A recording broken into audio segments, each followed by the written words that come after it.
This is the multi-voice text-to-speech podfic reading of Vermillious by Imparfait, composed by Burning Aurora, Kaliana, and Flowerhawk. April 1977. Chapter 1, Remus. The Hogwarts Express pulls into King's Cross Station in the late afternoon, 2 days before the full moon in April, full of rowdy students desperate to start their spring holiday. Remus is miserable. His head hurts, his joints hurt.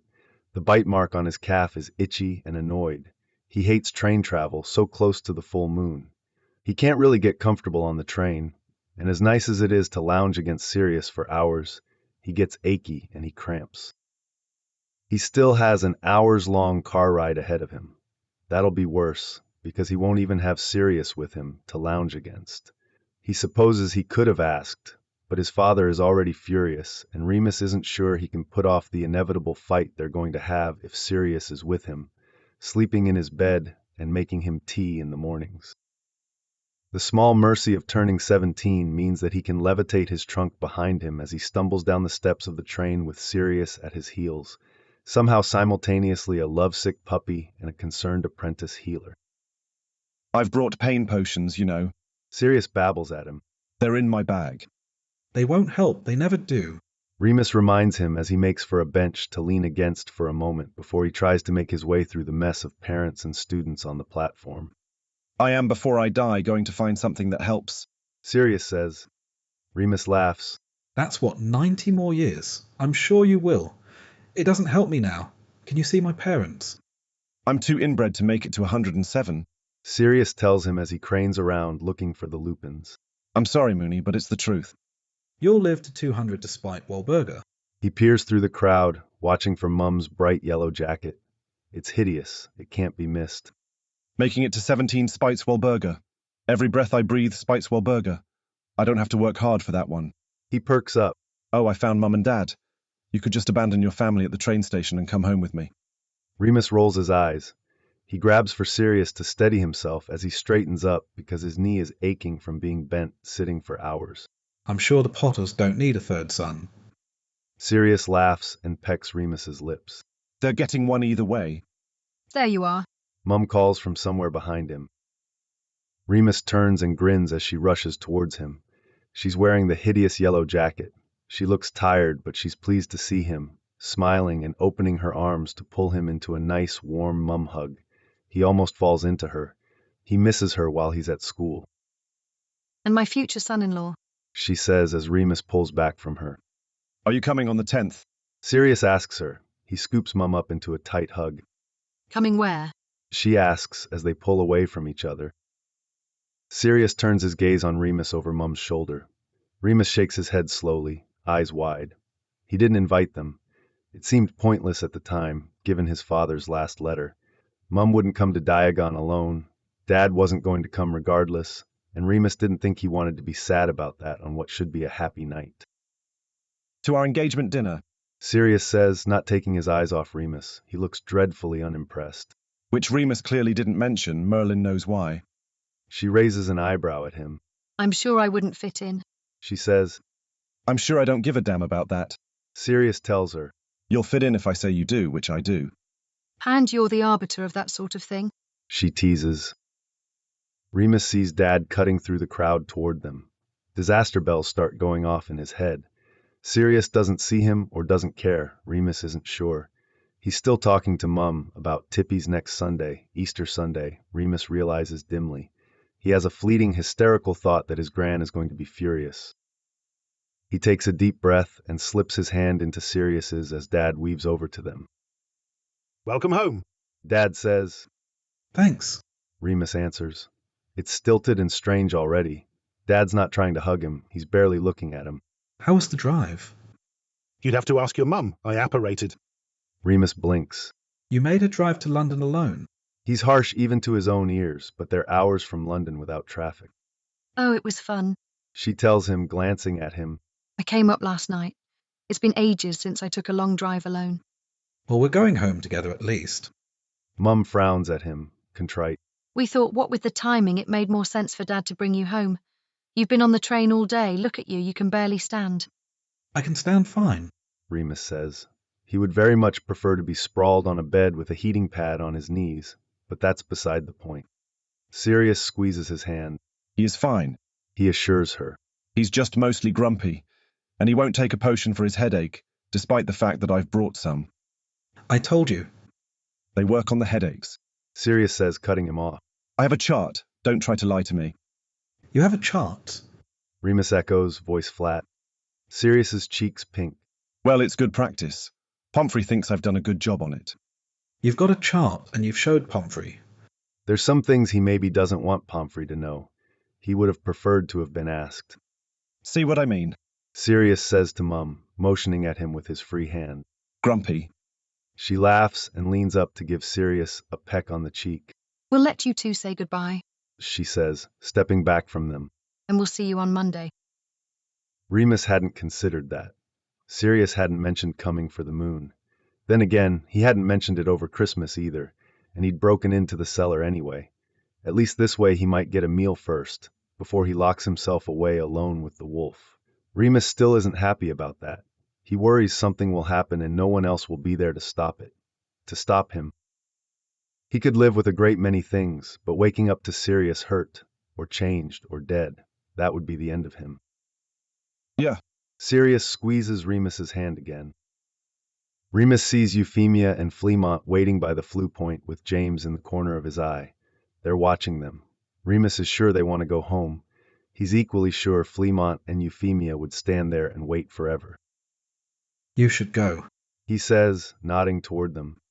Sirius steps in close to Remus, close enough that they're breathing the same air. Maybe I'd rather go with you. You'd be bored to tears in Wales for 2 weeks. That's a damn lie, Mooney. You'd be there. He says, and then he kisses him. Remus feels like it stretches on forever.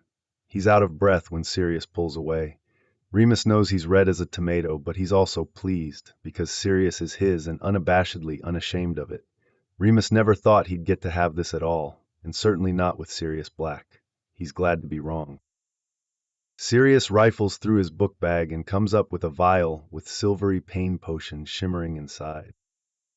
Healer's orders. He shakes it at him. Remus makes a face but takes the vial, pulls out the stopper, and drains it. Thank you. Sirius says, relieved. Stretch your knee when you get home. It'll just hurt more if you don't. I want a new healer. Remus teases him. You're too fussy. Sirius kisses him again. Sorry. He says when he pulls away.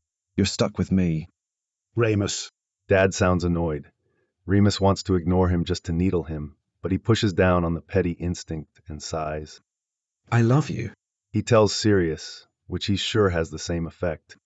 I love you too. Sirius answers. I'll see you Monday. He realizes as Sirius walks away toward the Potters that neither Dad nor Sirius had even acknowledged each other. Any hope he might have had for avoiding what is certainly going to be a very tense holiday evaporates as he turns back towards his parents, who are standing 3 feet apart and not looking at each other. He's suddenly anxious and wishes Sirius were still there.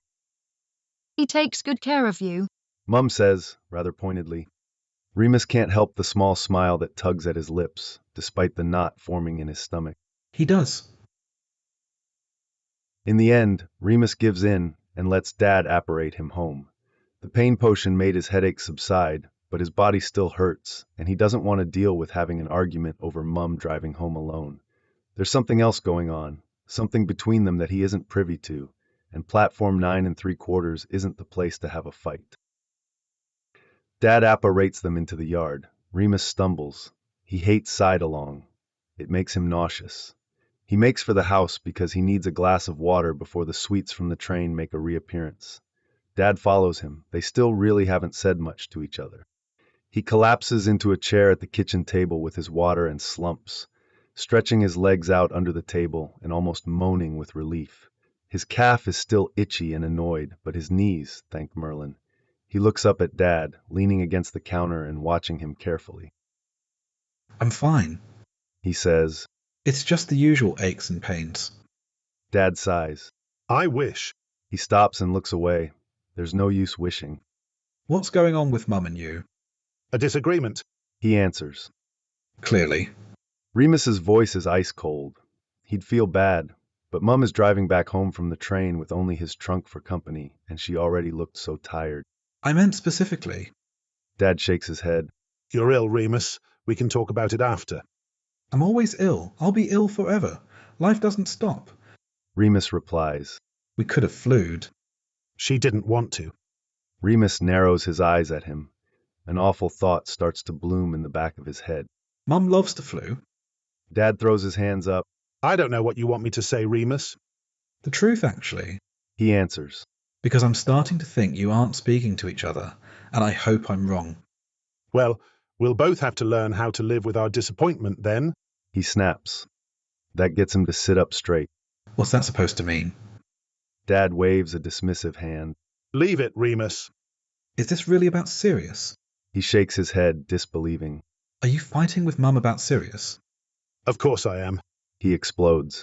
What else would we be fighting about except for your impulsive, hormone-fueled decision to marry him? Impulsive? Remus asks, incredulous. I've been in love with him for 4 years. You know that. I told you. There was sobbing. I distinctly remember sobbing in this very chair about how I was in love with my best friend, and he'd never love me back because loving me is a prison sentence. Dad shakes his head. He rolls his eyes. Yes, I remember. And I told you to forget all about Sirius Black then, and I'm telling you again now. The whole line is rotted right through. Remus's incredulity is quickly being replaced by pure anger, because he can abide by his father not liking Sirius, not approving of him, or whatever he wants to call it. It doesn't matter, truly. He'd get over it or he wouldn't. That's up to him. There's a line, though, and Dad is quickly approaching it. He's not like his family. He's exactly like his family. You're wrong. Remus says. You're so stuffed up in your own head about his name, you've never even bothered to try to get to know him. I learned everything I'll ever need to know about him the night he tried to use you as a murder weapon. They're miles past the line now. This is not a place you want to go with me. Remus warns him. He's already moonsick, his temper is shot, and he's got no patience left, especially not for this. Don't I? Do you not like being reminded of the time your boyfriend tried to use you to kill one of your classmates? You've got no idea what you're talking about. Dad levels an awful cruel look on him. You kept him on the hook for, a week before you let him crawl back into your bed. Tell me, Remus, what would it take for you to say enough's enough? A successful murder. Fury shoots through him. For the first time in Remus's life, he understands the wolf's urge to destroy the human thing in front of him. Shut up. He snarls. Shut the fuck up before I leave and never come back. He thinks about that cold October afternoon, about Sirius sitting at the side of the lake with his chin on his knees, exhausted and broken, and the note that Remus was clutching when he found him. James, it said, but Remus read it anyway. Remus read it and ran as fast as his feet could take him. And, Please don't let Mooney be the one to find me. I've hurt him enough. still haunts Remus in his nightmares, even now when Sirius's eyes sparkle and he laughs easy and his hands are always reaching for Remus. That's not an answer. Dad says, So there's nothing. Saint Sirius the Brutal, my son-in-law. Saint Sirius. Remus laughs humorlessly. What about St. Lyle? The only reason I'm dangerous in the first place is because of you and your mistakes. This isn't about me. It never is it? Remus struggles up to his feet, knees popping. You'll judge a teenager for the worst day of his life, for not understanding that he was playing with fire. But you, of course, remain blameless. The difference between you and Sirius is that Sirius realized he made a mistake before anyone got hurt. You didn't until I was bleeding out on the ground. I paid my pound of flesh for my mistakes. No, you didn't. I did. Remus says, I'm going to the Potters. You aren't going anywhere except to lay down. Dad tells him. Remus leans across the table, palms flat on the wood. I will go where I please. He says. He straightens, ignoring the way his muscles and joints are screaming at him to sit down, and pushes through the kitchen door into the sitting room. Remus. Lyle shouts from the kitchen. He doesn't turn. He doesn't look back. He tosses a pinch of flu powder into the fireplace and steps in, says, Rosewood House. and tumbles out of the Potter's fireplace into the middle of their sitting room. Sirius blinks down at him, a teacup halfway to his mouth. James peers at him from over the top of the Evening Prophet. Euphemia and Fleamont are staring at him too from the love seat, chess game forgotten.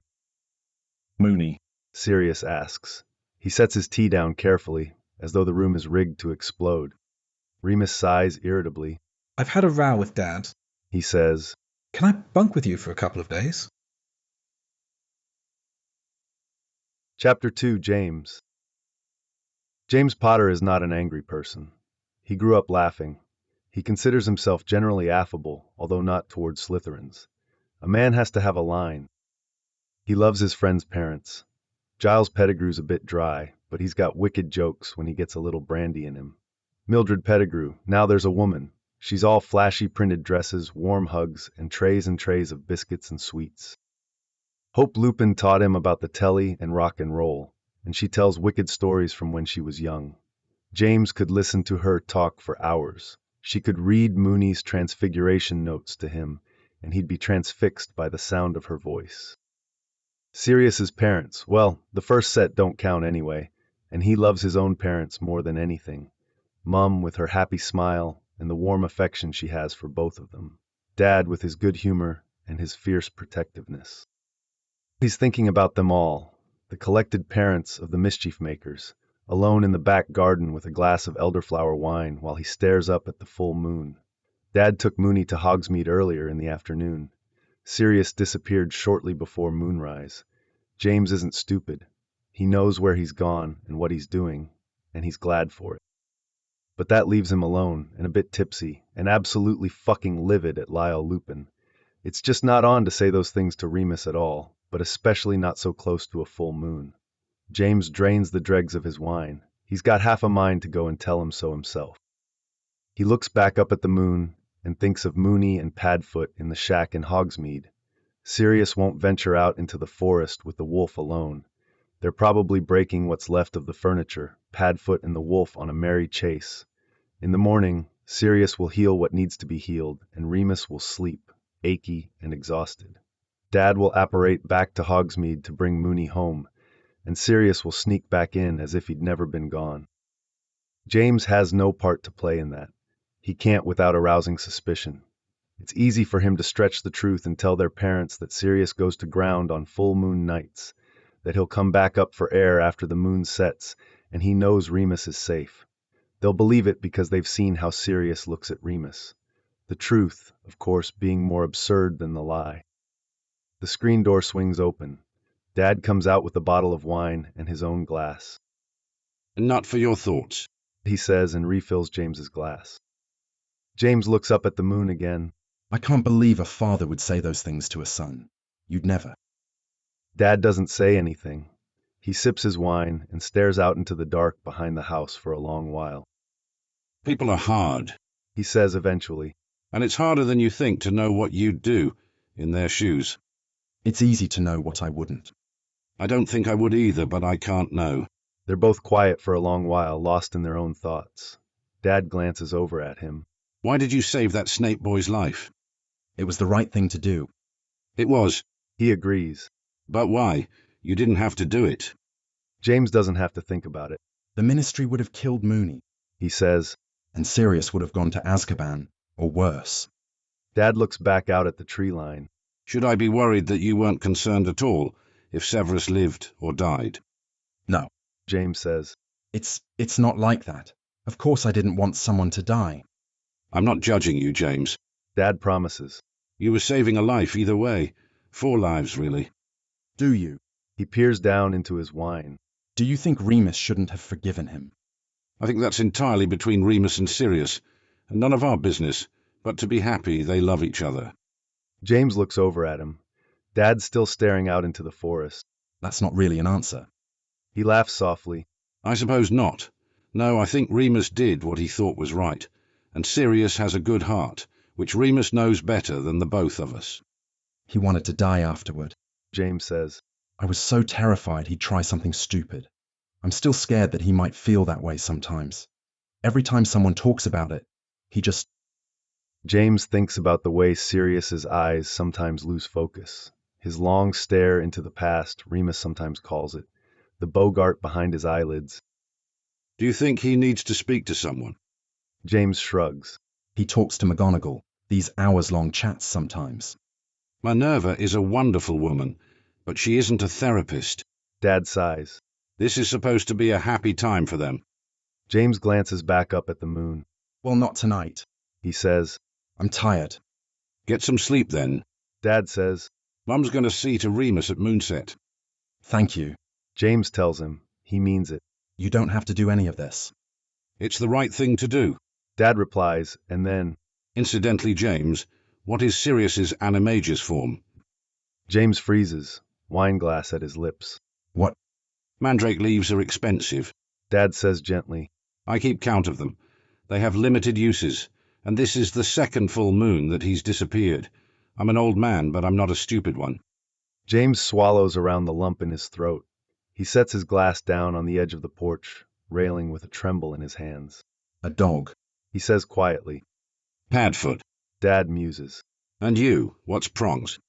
That's just a nickname. He says desperately. Just a joke. I'm meant to believe that.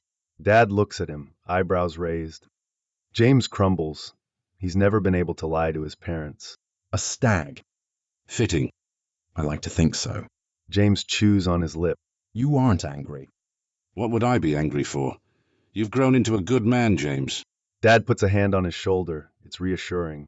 Don't wait up all night. The moon will set whether you watch it or not. James sleeps on the sofa by the fire. He startles awake when the flue roars and Sirius tumbles in, exhausted and sooty. He gropes for his glasses on the table behind his head while Sirius spells himself clean. Good moon. Sirius whispers. I saw Mum in Hogsmeade. I don't think she saw me, I hope. Doesn't matter. James says. They know. Sirius stills. How do they know?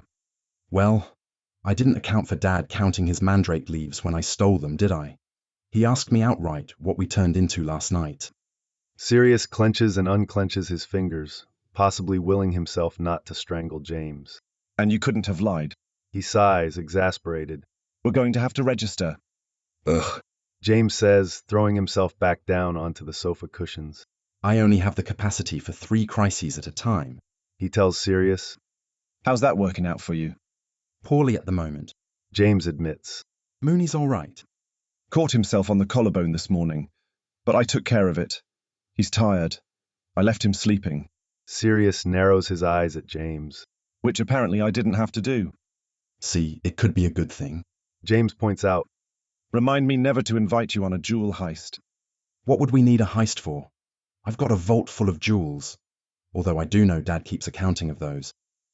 Whatever Sirius is about to say to him dies on his lips because they hear the crack of apparition from the back garden. Sirius takes a half step toward the noise. He looks back almost guiltily at James, which is ridiculous. James certainly doesn't need him. Mooney certainly does. Go. James says around a groan. Help Mum get him to bed. You're useless to me the morning after. One day, Evans is going to say that to you, and you're not going to think it's funny anymore. Sirius takes off running before James can fish his wand out of the couch cushions. His heart isn't in it. That's one of his current crises, after all. Hogsmeade with Lily Evans looms huge on his personal horizon. He lays there for a while, face stuffed in the back of the sofa, awake with his eyes closed, trying to sort through the mess of things on his mind. There's the Mooney problem, of course. James still hasn't sorted out whether or not he wants to curse the hell out of Lyle Lupin, or, failing that, let Sirius punch the hell out of him. There's the other Mooney problem, which is also sort of a Lily problem. She's still fishing for answers about his scars, although she's trying to be circumspect about it. Then there's Padfoot. He sat there silently on Saturday night while Remus recounted what Lyle said to him and hardly reacted at all, which James doesn't like. Sirius feels things loudly, usually with explosions, emotional or actual. Silence is dangerous for Padfoot. The animagus problem barely rates the scale. The circle of trust is too big now, bigger than they ever intended it to be, but he's nearly certain they'll be all right. Mum and Dad won't say a word, and the Lupins have to know that Remus will never speak to them again if they go tattling to the Aurors, although it might be worth registration just to see the look on McGonagall's face. She's never surprised by them anymore. That might do it. Wormtail, bless him, is the only one of them without a crisis, although the way he's trying to get wrapped up in McDonald may yet qualify for one if she decides to hex his prick off for flirting with her, which she might. He misses Peter on holidays. He's in France. They'll probably get sweets out of it, at least. James, Mum says quietly from the doorway. are you awake? I'm dead. He answers, turning over to face her. She clicks her tongue. Don't joke like that, sweetheart. She comes over to him and sits on the edge of the sofa by his feet. She watches his face for a while, until he starts to get twitchy and uncomfortable under her stare. Is it always like that? What? She flicks her eyes up to the ceiling, and he realizes she means Mooney and the shack. It used to be worse. He says he'll spare her the details. Sometimes he wishes he didn't know. He hurts himself when he's alone. Mum reaches for his hand. They've known about Remus almost as long as he has, but he supposes seeing him sprawled out on the floor of the shack, shaking and exhausted, makes it all more real. He lets her clutch at him and squeeze the life out of his fingers. I don't know how Sirius leaves him there. She says. I certainly wouldn't be able to in his shoes. Self-preservation. James mutters. It's supposed to be a secret. It is a secret. We've committed several crimes. We can't go telling people about them. Well, you're a terrible thief. Blame yourself. She chides. He rolls his eyes at her, but his heart isn't in it. This is slander. I'm an excellent thief. Your dad suspected for ages, you know. I said, of course our son could. But he's too smart to do dangerous things like that, unsupervised. Well, it's like you don't know me at all. James laughs. Meanwhile, I've been larking about with a werewolf, and once I threw myself off a broom 100 feet in the air on purpose to impress a girl. James. I wasn't hurt. He assures her. Sirius caught me. Was the girl impressed, at least? He laughs again. Absolutely not. I won her over in the end, though, I suppose. We're going to Hogsmeade together after break. Ah. Mum grins at him. The infamous Lily Evans. Someone knocks at the door. They both look toward the front hall. People don't knock on the door at Rosewood House. Sirius maybe once or twice. Grimmauld Place wasn't hooked to the flu network. The blacks found it intrusive, and the occasional neighbor. Traveling salesmen sometimes stopped by, which James liked, because it gave him a chance to practice the muggle things he's learned from Remus. He looks at Mum in her robes and sighs, hauling himself up to his feet. I'll get it, he says. He pulls open the door with his best, we're not interested in a vacuum smile, but it's Hope Lupin standing on the other side of the door, clutching her handbag in both hands and crying. Is Remus here? She asks him, voice desperate. Yes, yeah, of course he is. James says, stumbling over his words and pulling the door open wide. Come in, Hope. Has something happened? Do you know how hard it is to find a house with no address? She asks him as she comes over the threshold. Wizards. My son goes missing and all I have to go on is what town he might be in. Missing. James cocks his head to the side, confused. He said he told Lyle he was coming here. She bursts into a fresh round of tears. James's stomach sinks. Lyle didn't tell you. He guesses, trying very hard not to sound as angry as he suddenly feels. He may have to reevaluate his stance on cursing Lyle Lupin. She shakes her head, putting a hand to her mouth to try and muffle her sobs. Mum peers around the doorway into the entry. Oh dear, She says. James thinks that's putting it lightly. He opens Sirius's door with Hope on his heels. Remus is asleep, flat on his back in bed with Sirius's duvet pulled up to his shoulders. Sirius is next to him, eyelids drooping, humming softly. His hand is splayed on Remus's chest over the duvet. There's a soft white orb above Remus's chest, pulsing softly. A heart monitor, James realizes dimly. Sirius is a sap, Hey, Padfoot. he says quietly. Hope's here. Sirius opens his eyes and looks over at him. He looks exhausted, and there's something else there in his eyes that James finds unsettling. All right. He says, and he starts to pull himself away. The heart monitor blinks out. He's untangling himself from the blankets when James pushes the door all the way open and Hope rushes in. Oh, thank God. She breathes when she sees Remus. She sobs again, quieter than she did downstairs. I didn't know where he'd go. Hogwarts. Sirius answers, yawning. He smooths the blankets down. He looks uncomfortable, awkward, and unable to really look at Hope, and James realizes, too belatedly to ground himself, it's that look that's in his eyes. You look like you're going to fall over. James says, because the panicky part of his brain needs Sirius to go back to bed and hum and lovingly watch Mooney's heart rate. You should lay down. Suppose so. Sirius agrees. He leans down and kisses Mooney's forehead and then, bizarrely, goes for the door. James blinks at him as he passes, shuffling toward the stairs at the end of the hall. That wasn't what he wanted to happen at all. He gives one backward glance to Hope, holding Remus's hand and crying, before he takes off after Sirius down the hall. James grabs his arm at the top of the stairs and spins him around to face him. Where are you going? To lay down. Sirius says as though it's the most obvious thing in the world. Were you asleep during the conversation we just had? I meant in your own bed. Sirius waves at the open door behind them. It's occupied. By Remus. James points out. Well, his mum's there now. It's not as though he's alone. I'm not worried about him being alone. James says. You're being weird. Giving Hope privacy to cry is being weird. Sirius asks him, raising an eyebrow. The odd look is still in his eyes, though, and James hates it. James crosses his arms over his chest. He peers at Sirius for a moment, hoping he'll break under scrutiny, but Sirius is a black. He can take a glare without breaking a sweat. James is going to have to needle and poke him in the soft places where his armor is thin and his temper is short. He'll be upset if he wakes up and you aren't there. James tries. That has the benefit of also being the truth. His mum? That's not what's going on, and we both know it. Sirius sighs. Potter, I'm too tired for this. It's not as though Hope hates you. James says, and that's the thing. He sees the change in Sirius's face before he finishes saying the words. He might have miscalculated. This new look on his face is worse. She should hate me. Sirius snaps. I hate me. James steps backward. Don't say that. He says. Don't ask stupid questions if you don't want the stupid answers. Sirius tells him. Padfoot. He's going to have to choose. His dad's not going to change his mind.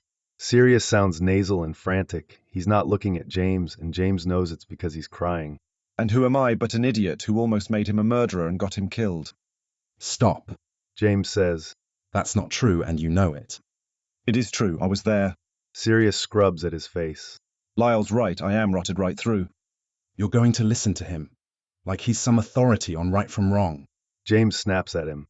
You made a mistake. You fixed it. You were punished. You were forgiven. James reaches out and clasps his hand around Sirius's wrist. He'll choose you every time, as many times as he has to. He shouldn't have to at all. You're not the one asking him.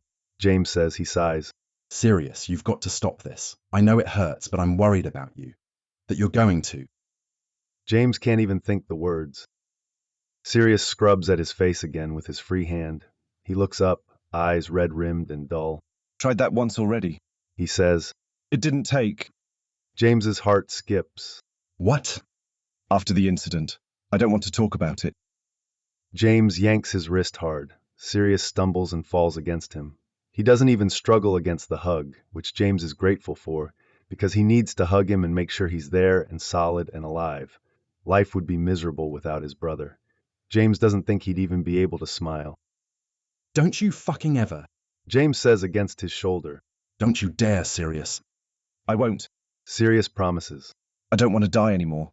I don't know if I ever really did, or if I just thought it was the only way to, I don't know, make everything right. I just feel awful sometimes. I'll be fine, and then something happens, and it hits me all over again. James pulls back from him and holds him at arm's length. He pushes down on the urge to shake him. Why didn't you tell me any of this? I can't actually read your mind, you know. He shrugs under James's hands. I did try. I left you a very maudlin note about how I was going to off myself for the good of wizard kind. Sirius says.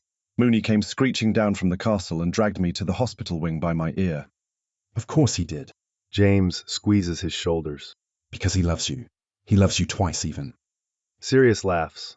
It's watery, but it's a laugh. Twice. Best friend. James says. Boyfriend. Twice. Fiancé? Sirius corrects and James feels victorious. Which he will stay. Hope says from behind him. Because that's his decision, not mine, not my husband's, Remus's. James turns to look at her.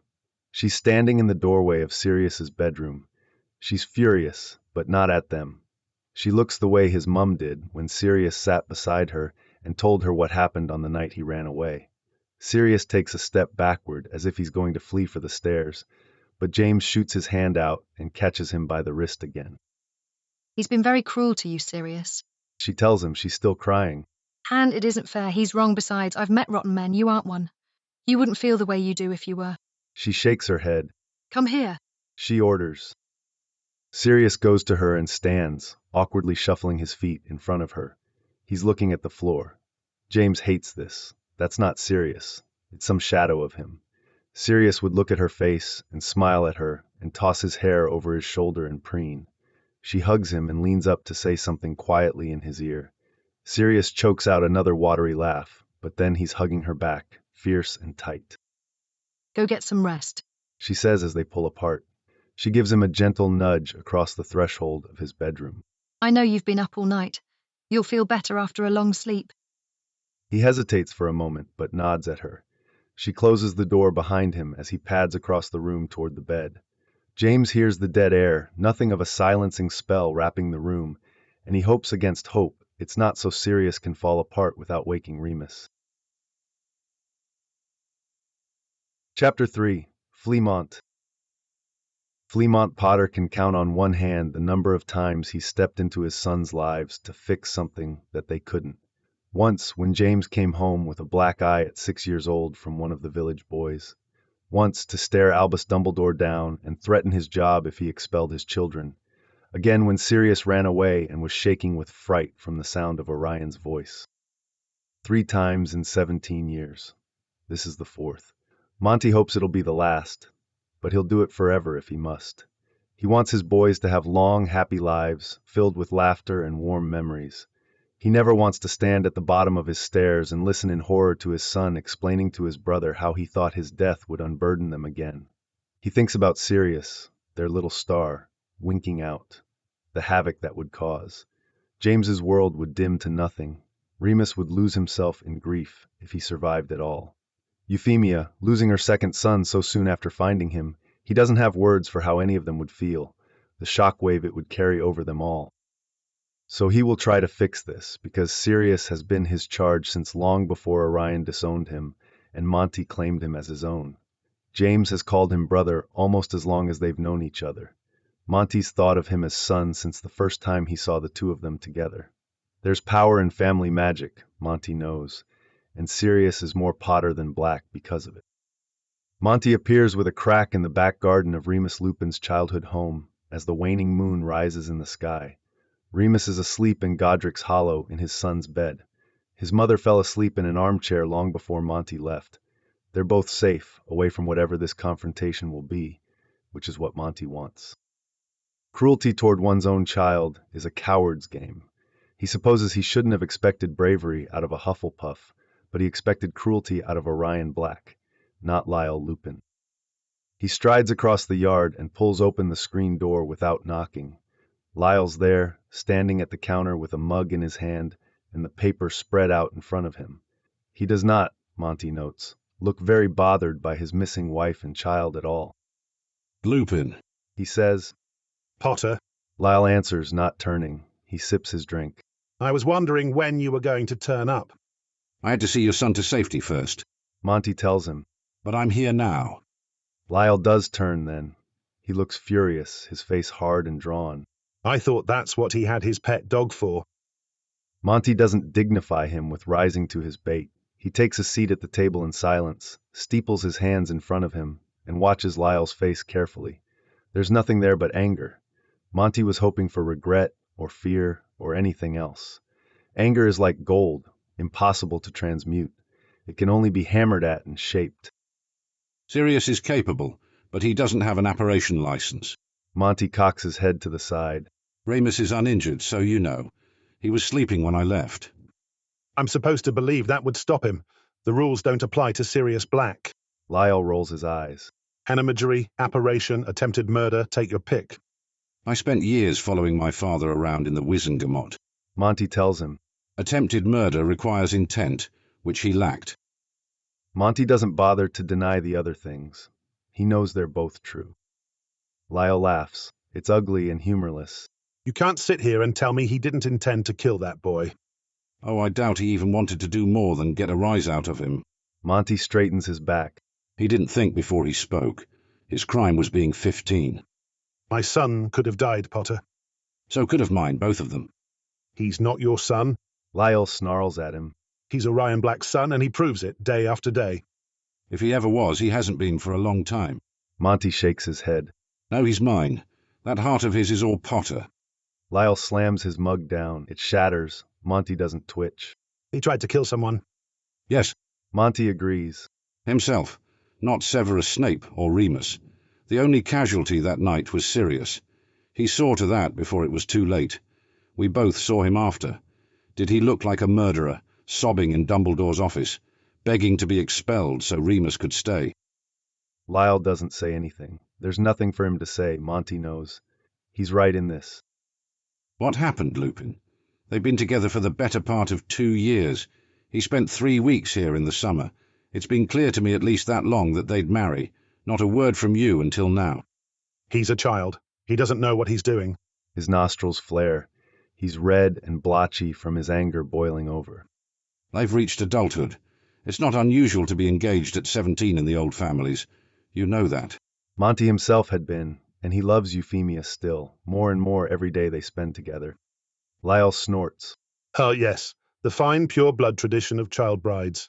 I should just let my son walk into that old trap without a fight. What's next? An enchanted ring and a hand-fasting ritual to chain my son to him forever before they even walk out of Hogwarts. He stabs a finger at Monty. I didn't raise him in the old ways, you know. I didn't want this for him. I wanted him to leave this all behind in Scotland.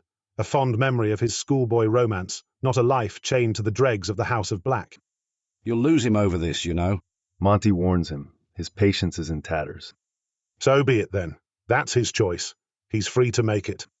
Monty sighs and stands from the chair. There's no kindness left in him. This was a waste of time. They deserve happiness, Lupin. They've both had so precious little of it, paying for the sins of their fathers. Lyle brandishes his wand at him. Get out of my house, Potter. Monty apparates home. It's full dark now, and the candlelight from Rosewood House spills out into the lawn. The back door is open, thrown wide to let in the breeze, and Euphemia's laughter drifts out, echoing off the trees. He has a moment of pure dissonance, because the home he just left was full of rage and anger. He finds his family inside, gathered in the sitting room around the fire. Sirius is curled against the corner of the sofa, one leg propped up on the cushion and the other up on the ottoman in front of him. His eyes are closed, his face is content. Remus is half asleep against his thigh, clutching one of Sirius's hands between both of his own. His legs are thrown across James's lap, who's tapping along to the Muggle record playing softly on the phonograph. Euphemia is hunched together with Hope over a photo album. There's a stack of them on the low table between the two sofas. Monty clears his throat. Euphemia looks up at him and smiles. It almost reaches her eyes. It's a close thing. Today he'll count that as a victory. She nods towards the boys. Did you know our son is a bit of an amateur photographer? She asks him. He looks between James and Sirius. Which one? Sirius lifts his lip in a lazy grin, eyes still closed. The spec you get. He says, not moving. I do a nice shot now and then. James says, uncharacteristically shy about it. Monty picks up one of the books and flips through. There are some good shots in there of the forest and the castle itself. Between them, though, is an endless march of pictures of his sons and their friends, laughing and waving and smiling up at him. There's little Peter, asleep on the floor in front of the fire with a bottle of butterbeer next to him. 2 young women Monty hasn't met, a brunette and a blonde, so not Ms. Evans, making faces at the camera. James and Sirius up close, cheeks smashed together, grinning madly. Remus, prefect badge shining on his chest, crouched down talking to a pair of younger students. Sirius in the hospital wing, hair tucked away under a blue bandana, measuring out a dose of Skelly Grow. This is what he wants for them. He'll do what he must to make sure they have it forever, which means he needs one last thing. Sirius, He says as he passes the photo album to Euphemia. I need to speak to you for a moment. He grumbles, but he stands, arranging a pillow under Remus's head where his thigh had been. He looks nothing like the screaming and crying thing Monty imagined from the bottom of the stairs. He still looks tired, but a night without rest would do that to any man. Monty takes him into the kitchen and closes the door. He considers an eavesdropping hex, but thinks better of it. If James is stopped from listening, he'll only be more worried by what he makes up in his own head. I went to Wales. He says. Sirius furrows his eyebrows. Should I get Remus? No. Monty looks at him for a while, considering. In the morning, we're going to the ministry to put you on the registry. He laughs awkwardly, almost frightened, and scratches at the back of his head. That bad, huh? That bad. Monty confirms. Does he know about James? Sirius shakes his head. I thought, if he knew about me, he might. Well, it doesn't matter, because he doesn't. But no, I didn't tell him about James. Then your attendance is optional, James. Monty says loudly over his shoulder at the door. There's a thump. Sirius looks as though he wants to laugh, but he doesn't. His expression turns grave again after a moment. Will, when Remus goes home. I don't think he should for now. I would forbid him if I could. Monty sighs. There was ugliness, Sirius. Ugliness and rage, and maybe time will soothe it. Maybe the summer will be fine, but... He pauses, considering his next words because he knows what kind of weight they'll hold. He thinks Sirius will understand him. I'd send you back to my cousins before I sent Remus to his father. Sirius's eyes go wide. There's another quiet thump at the door. Monty won't burden Sirius with the words that were said. He'll save that for Hope, later when the boys are asleep. She'll make her choices. He thinks Remus will follow her. He'll offer her safety and shelter for now, and for her son whenever he needs it. For decades, Monty thought he would be childless, that he and Euphemia would never be blessed with that particular burden of love. He finds himself with a bounty now, 3 sons in his old age, and he wishes someone would have warned him of the anxious ache he would feel all the time as he tries to keep them safe. In the morning, Sirius is waiting by the fireplace for him. He's dressed in respectable robes, his hair tied neatly back, and his pocket watch threaded through his waistcoat. He's even got a tie on, and for some reason, Monty feels emotional about it. He's glad he's taking it seriously. Azkaban would be a fate worse than death, and Lyle Lupin is very angry. You've shined right up, he says. Sirius grins at him. I haven't forgotten how, you know. He reaches for the flu powder. I'm sorry to make you do this. He says. It should have been a choice. Sirius gives him a funny look. This is one of those times it's all right to tell me I'm an idiot. He tells him. There's a law and I've broken it. Which, if asked, you haven't. Monty says. You've only just completed the ritual. Obviously. Sirius takes a pinch and, with a sigh, tosses it in. The flames flare high and emerald, and Sirius steps in, calling out Ministry of Magic as he disappears. Monty follows, stumbling out behind Sirius into the atrium. Monty spent too much of his youth here, following his father like a baby duckling, to be impressed. He has that in common with Sirius. Orion mucked in politics when he was younger. He had ministry aspirations for Sirius before Sirius's life tinted red and gold. Monty has memories of his cousin and his little shadow in this very atrium, just a twitchy thing in robes too formal for a child, hiding behind his father's legs. He's taken off for the Welcome Witch's desk while Monty got lost in the past. He follows behind him, rather more sedately, and chuckles to himself when he sees the Welcome Witch look up, double-take at Sirius, and lean forward rather interestedly. In another life, he could have been a heartbreaker. The thought of Sirius without Remus is a strange one, though, so Monty lets that thought leave him as quickly as it came. Purpose of visit? She asks Sirius as Monty comes up beside him. Animagius registration, he says, and some kind of pride squeezes at Monty's heart. The witch raises her eyebrow. I've never heard that one before, she tells him as she taps the badge. She's still making eyes at him while she charms Monty's badge. Monty wonders if Sirius even notices the attention he pulls, or if he doesn't care. They've never had a discussion about his preferences outside of him loving Remus. It's unimportant, but it's a curiosity. He'll poke at it later. Level 2, I think, she tells them as she passes Monty his own visitor badge. She thinks, Sirius says as they cross the atrium to the security desk. They're not going to know what to do with me. The office is going to be empty. We're going to spend all day waiting on bureaucrats to figure out who's supposed to do what. Monty shakes his head. This is more familiar ground. They surrender their wands for inspection as Sirius rambles anxiously about the last time he was here, how Orion left him with the Welcome Witch for 3 hours, and how he got so bored he tried to climb the fountain. Monty's glad he didn't try to make Sirius do this alone.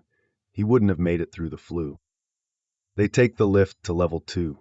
Sirius pauses outside the double doors and stares at the ornately carved Department of Magical Law Enforcement with a kind of trepidation. Monty didn't think to expect. Do I have to? Sirius asks, voice suddenly small and soft. Yes. Monty answers, because the alternative is unacceptable. He will not leave Sirius exposed like that, not to someone who genuinely wishes him harm. Monty encountered a dementor once in his youth. He would give his last dying breath to ensure his children never do. For a moment, Monty thinks Sirius might turn and flee, but he's a Gryffindor, and a Potter, and a Black, and all of those legacies push him forward through the door. Monty follows him through it. The office is busy, as it always is. The reception desk is empty. Sirius peers at the empty chair and then back at Monty. Well, we tried, He says brightly. Monty doesn't dignify that with an answer and taps a passing Auror on the shoulder. The man looks at them both. Can I help you, gents? We're looking for the Animagus registry. Monty explains. The welcome witch downstairs said level 2. Oh, the official list is in records down on level 5. Interesting stuff. I'd pick a tiger, I think. He motions back toward the door and the lifts. You don't get to pick. Sirius says. We're not looking for the records. I'd like to be added to the records. The Auror gives him a funny look. You're, what, 16? 17. Sirius corrects him, indignant. The Auror laughs. Well, sorry, off by a few months. He gives Sirius one last look before he turns. Abbott, He shouts. it's your time to shine, mate. We've got an Animagus to register. A small, mousy man who reminds Monty of Peter Pettigrew opens an office door to their left. His hair is in his face. He's got mustard on his robe. An Animagus. Kilpatrick, you've lost your mind. The Auror waves a hand at Sirius. I'm not the one claiming it. He says. Abbott gives Sirius a speculative look. Well, come in then. He sounds doubtful. Sirius lifts his chin and straightens his shoulders. Monty realizes he forgot pride in his calculus. Sirius would never allow someone to think he isn't capable of something he's done, particularly not something he knows is exceptional. He steps into Abbott's office with his head held high, and some of Monty's anxiety leaves him as he follows behind him. You're an Animagus. Abbott says disbelievingly as he waves his wand and the door slams closed behind them. Monty takes a seat. Sirius stays standing. Well, I wouldn't have ruined a perfectly good Wednesday coming here if I weren't. Sirius answers. Abbott fishes a file out of his cabinet and opens it. There's a very short questionnaire on it. All right then, name. Sirius Black. He says, and Abbott looks up sharply. You're having me on. You're Orion's son. No, I'm Fleamont Potter's son. Sirius replies, and Monty feels another squeeze of pride in his chest. Abbott flicks his eyes between them and gives a shrug. I suppose I heard about that. He says, Animal form. A dog. Apt name for a dog. Abbott points out. Sirius crosses his arms over his chest. His face is pure disdain, but he doesn't say any of the dozens of things Monty's sure he's thinking. Distinctive markings. And breed, if you know it. Sirius frowns, thoughtful. Curly. He offers. Monty's never seen him transformed. He didn't think to ask. He knows a wizard doesn't get to pick, and there's no trying again, just living with it. Dog is such a wide category. For a moment, he has an absurd vision of Sirius as a yappy little lapdog trying to be big and fierce in the face of a werewolf. I don't think Curly is a breed. Abbott says. Sirius lets out an annoyed noise. I meant the markings. I certainly haven't noticed anything but the fur. Curly isn't a marking either, you know? Abbott appears to write it down anyway. Monty gets the feeling this is the most amusement this poor man has had in some time. Look, would it be easier if I'll just... There's a static charge in the air for only a moment, and then Sirius is gone, replaced by a jet black dog with curling fur. He's got the look of a border collie and the coat of a grim. Monty pushes down the visceral urge to pet his child, which is not a thought he'd ever imagined having. Padfoot stares up at him with big gray eyes. He looks anxious. It's too human of an expression on a dog's face. Well, that was the next question. Abbott complains. It's not as though I'll ever get to do this again. There hasn't been an Animagus registration since before I started. Abbott sighs and scrutinizes Padfoot as Padfoot sits there. He takes pictures with the promise they're for the official file, which Monty hopes no one will ever look at. That's a hell of a thing. Abbott says when he's done and the file is away. Sirius still hasn't changed back, opting instead to slump down and thump his tail against the floorboards. Never thought I'd see one. Not in my whole career. Monty looks away from the absurdity that is his son, curled up as a dog on the floor. It's one thing to know it, it's something entirely else to see it. Shame he's not something exotic, like a dragon. Abbott continues as he stamps a piece of parchment and slides it across his desk. I would have liked to see a dragon. There's the static charge again, a flicker in the air for a heartbeat, and Sirius is cross-legged on the floor where Padfoot had been. Do you need anything else? He asks as he climbs to his feet and Abbott jumps a mile. Merlin's shorts give a man a warning. Sirius raises his eyebrows. I'm not a talking dog. He says. You could have barked. Abbott inches the parchment towards Sirius. Your registration. He tells him. Sirius looks down at it, chewing on his lip. Monty's struck in that moment by how much he's exactly like James. Do I have to take it? Abbott snorts at him. There's only 8 of these things in the whole country. He says. You should put it in a bloody frame. Monty saves Sirius the struggle and takes it himself. He carefully rolls the parchment and slips it into his pocket. He understands. This makes it real. He may think it'll be harder for him to protect Remus now, but Monty knows it'll be easier. Adulthood, Monty's found, is knowing when to break what rules, not blindly breaking them all. Chapter 4, Sirius? Mooney's waiting for him, curled on the sofa by the fire when he flews home. He's wide awake, the moon's sick look in his eyes is gone, cleared by time and the waning moon. He reaches out for him. Sirius grabs his hand. I'm official. He says. You dressed up. Mooney gives him a once-over that makes his ears turn red.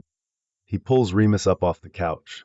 He comes to him slowly, unfolding and planting his feet on the ground and letting Sirius do all the work to bring them together. Sirius settles his hands on Remus's hips when he's standing in front of him and gives him a kiss. The registrar, Abbott. He took pictures of Padfoot. He says when he pulls away. It was embarrassing. I'm sorry. Mooney says. Sirius isn't. He'd do it again if he had to, and again if he can keep Remus forever. He kisses him again instead of telling him. Are you feeling all right? Remus brushes his nose against Sirius's cheek. I'm fine, Padfoot. I hardly even ache. Mooney squeezes his arms. That took a long time. No. Sirius says. We went to lunch after in Diagon, then to Gringotts. Taking stock of your new fortune. Remus teases. Our new fortune? Sirius corrects him. He frowns when Remus stills, Mooney forever strange about money, and Sirius having any. He squeezes Remus's hips and leans in for another kiss. Mooney dodges him, so he hides his face in the crook of his neck and darts his tongue out to tickle him there. Stop trying to distract me. Mooney says. It won't work. I'm trying to attract you. Sirius murmurs against his skin. Remus shakes against him with quiet laughter. We're in the sitting room, Padfoot, in front of an open flue. Sirius pulls back far enough to peer at him. So, are you embarrassed to be caught kissing me? Never. Mooney kisses the side of his mouth. He's very solemn about it. Sirius tilts his head and captures his mouth again, letting himself sink into the swell of desire that fills him. He misses this, the few days of the month when he can't have it, and he's always overwhelmed when Mooney feels all himself again and kisses him like he'll die if he doesn't. Sirius pulls back when he hears the crack of Dad Appa raiding into the back garden, but he doesn't want to. He's had a stressful morning. He deserves to spend the afternoon under Mooney's careful hands. Dad peers in the doorway at them. Sirius wonders what he sees, 2 idiot teenagers clutching onto each other against all odds, maybe, but probably not. Dad knows better. He gave Sirius gold for a ring. He told him to get it enchanted. That means something. That's important. He knows Sirius means it when he says I love him. I still have your registration. Dad says from the doorway. I'll keep it safe for you. Thanks.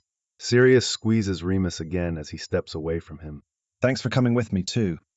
Dad shakes his head. I asked you to go, Sirius. I wouldn't make you go alone. He doesn't say what he's thinking, which is that Orion would have. Monty isn't Orion, though, and Sirius would never insult him with the comparison. He smiles instead and reaches out to pull Mooney against his side.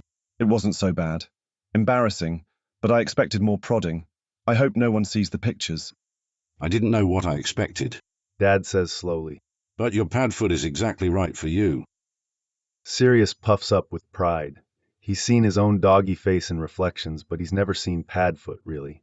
They don't take pictures, because that's evidence. He supposes he can now, thanks to the parchment in Dad's pocket.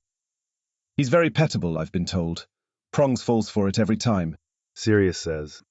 Peter does too. Remus adds. He makes a face. I've just realized our friends are petting you. I've been petting you.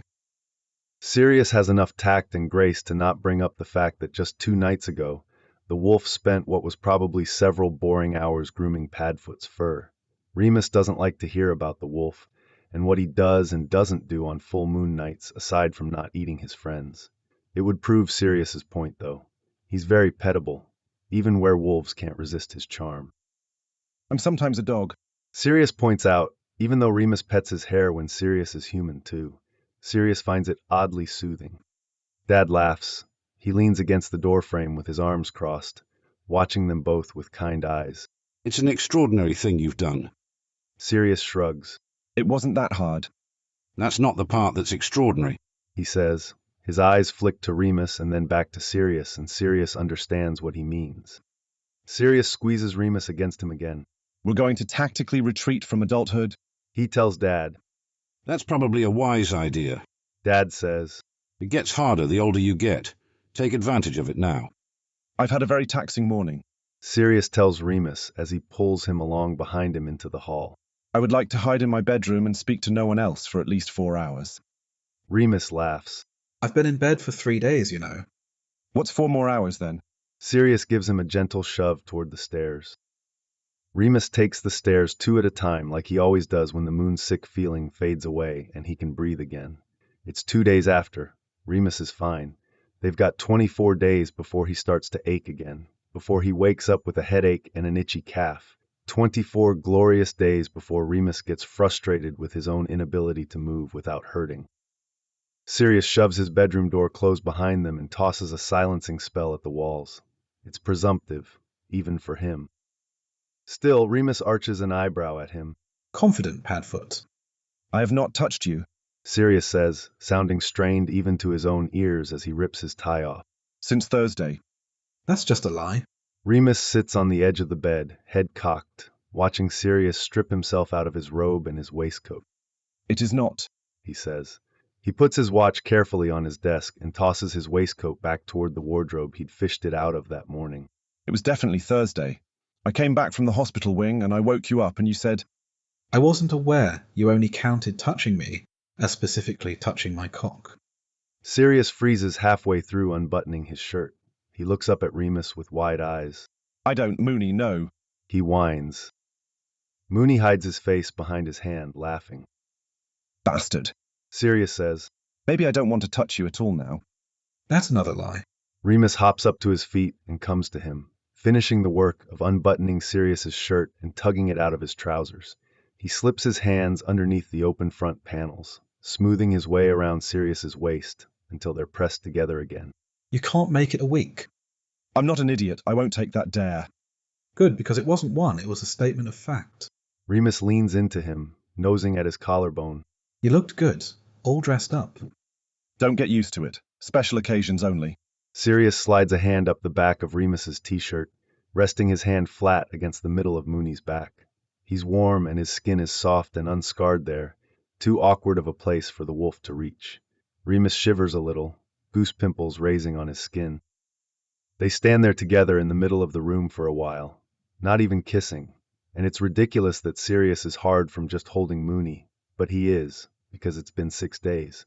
He breaks after a long while, mouthing at Mooney's jaw and sliding his hand up the line of Mooney's spine, rucking his shirt up, bunching fabric under his armpits. The bare skin of his stomach presses against Remus's and his cock twitches. He's glad Mooney can't see his face. He knows he'd turn red. He starts to pull back. Sirius whines at the loss, but Remus doesn't go far. He does tilt his head to meet Sirius's eyes, which would be embarrassing if Mooney didn't look a little dazed too. Padfoot. Mooney murmurs. You don't have to torture yourself, you know. Sirius blinks at him. Torture myself. Just because I can't. Doesn't mean you have to wait me out. Sirius narrows his eyes. I'm not sneaking off to the loo to have a wank while you're in pain. Don't be absurd. I have some self-control. He hardly even thinks about sex while Remus is ill. It's after, when Mooney's eyes are clear and he's breathing right and he can take the stairs 2 at a time. Then his libido roars back to life, thrumming in his veins and pounding in his head. Remus is curiously blushing, though, and he hasn't folded himself back around Sirius. Not in the loo. Maybe it's stupid. He worries his lip between his teeth, then takes in a gulp of air. I'd maybe like to watch if you did. His voice comes out high and tentative. Sirius's eyebrows shoot up. You'd like to watch me have a wank? Is that weird? That's ignore me, I'm clearly. Sirius kisses him quiet. It's not weird. He promises him when he pulls away. It seems unfair to you, though. It wouldn't be. Remus says, confidence returning just a little. The flush on his cheeks lightens. His voice sounds normal again. You're a lovely thing to look at, all the time, but especially when you're half out of your mind and begging for me. Sirius bites down on a moan. He stumbles forward into Mooney's chest to hide his face because he knows he's red and he probably looks indecent thinking of it. Yes. He says against Remus's shirt. Yes, but not today. Remus laughs, a rumble against Sirius's cheek, and his hands go to Sirius's hair, tugging at his curls and sending sparks down his spine. No. Remus agrees. Not today. It's after, when Remus is laying against Sirius, idly tracing shapes on Sirius's bare chest, that he brings the vault up again. Alfred left his gold to you, not me. He's so quiet, Sirius almost misses it. He left it to us. Sirius wraps his arms around Mooney's middle and pulls him closer.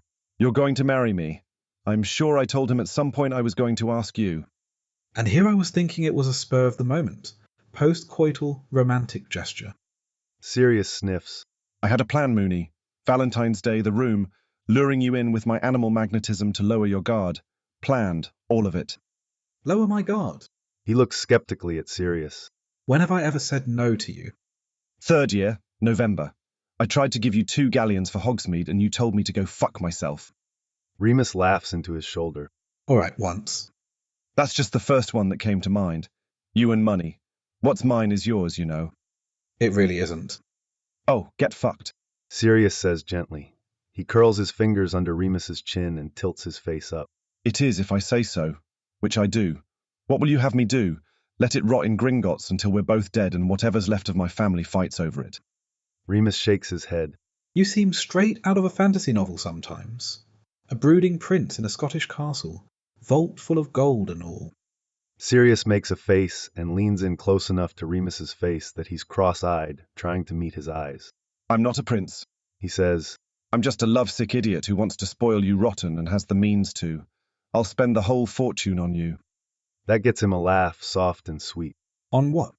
He kisses him again, the press of Remus's lips against his, a reassuring thing that grounds him. This isn't a fight. It's still unnerving. Tea and books, he says. And enough sugar quills to rot your teeth out of your mouth. You're a cheap date, Lupin, but I'll find a way. Given the prices at Flourish and Blots, I shudder to think what you consider an expensive date. Sirius reaches up and cards his fingers through Remus's hair. You mean you don't want to port key to Paris and go shopping in Place Cachet and eat croissants under the Eiffel Tower every Friday night after work? You'd take me to France every Friday. If you wanted, I suppose we could go to Spain. That's harder. Neither of us speak Spanish. Neither of us speak French. I speak French.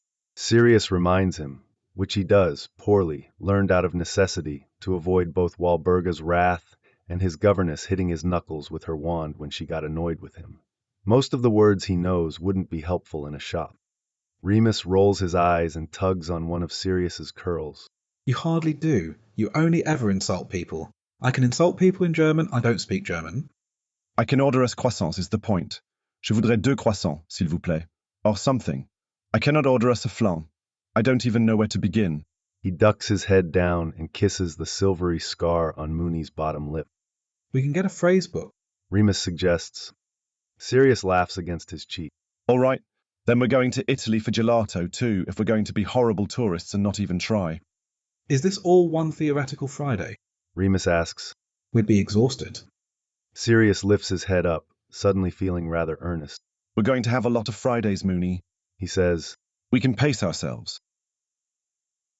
Wednesday bleeds into Thursday into Friday, and the first week of break ends before Sirius feels like he's even taken a breath. He's been frightened and embarrassed and anxious and ashamed, and it's only Saturday morning. There's still a week left for literally everything to continue to go wrong. He thinks about this same day last week, waking up in Gryffindor Tower with Remus curled against him and thinking that the break was going to be boring. He'd fretted to himself about how Remus was going to be miserable on the train. He'd considered asking James if Remus could borrow his mirror so that they could talk without being hunched over a flue. Boring, he'd thought. He's glad he dropped divination after owls. He's utter pants at it. Sirius knows he's alone in his bed before he even opens his eyes. There's no reassuring weight on either side of him, no leg thrown across his hip or a hand stuffed up under his shirt. He peeks an eye open and peers at the clock on the bedside table. It's 10:30. Someone's turned off his alarm charm to let him sleep, probably someone named Mooney, and that makes him feel loved and grumpy at the same time. Sirius turns over onto his back, groaning to himself. He didn't want to sleep in today. Today's the day James and Hope are going to Wales to get Mooney's things. Sirius can't go. Dad forbade him. Mooney strictly forbade him. Hope cried while also forbidding him. He wanted to go to be Hope's guard dog and stare at Lyle with hard eyes and crossed arms. He's good at being intimidating, despite the floppy curls that James teasingly calls fruity. He's got 4 years of being a Gryffindor beater and 6 years of punching Slytherins behind him. Sirius knows that is precisely why he isn't allowed to go to Wales. Mooney would be cross if Sirius assaulted his father. He strains his ears, listening for noise outside his bedroom door. He can hear faint music, maybe Elton, which means Remus is downstairs, so downstairs he will go. He hauls himself up on the edge of the bed. He'll go downstairs after a shower, he amends, because he smells like sex and he still has a modicum of propriety somewhere in him. Sirius makes it into the sitting room as the record ends, the last dying notes of goodbye fading out. The needle jumps back to the start, Hope Lupin's favorite bit of magic, and Indian sunset fills the room.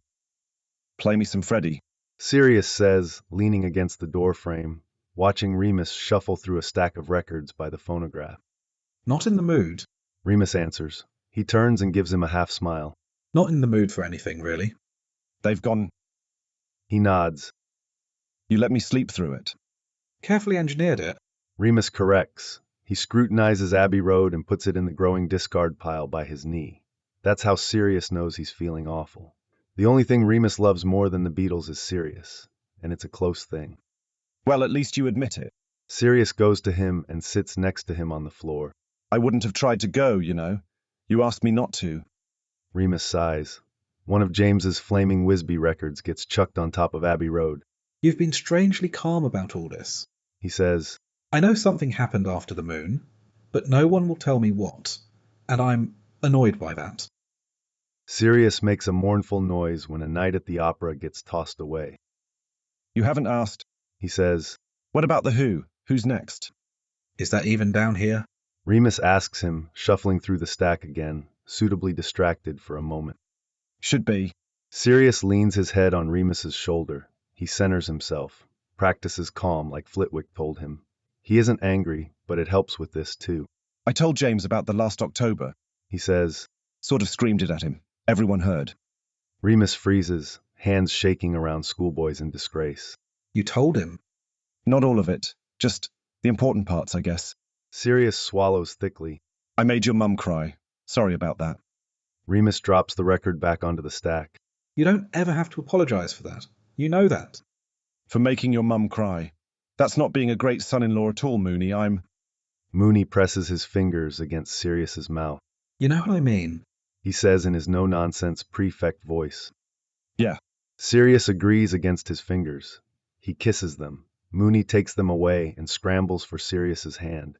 He links their hands together, and Sirius lets his eyes close, still resting against Mooney's shoulder. What did you tell him? About the note, and you finding me. Remus squeezes his hand.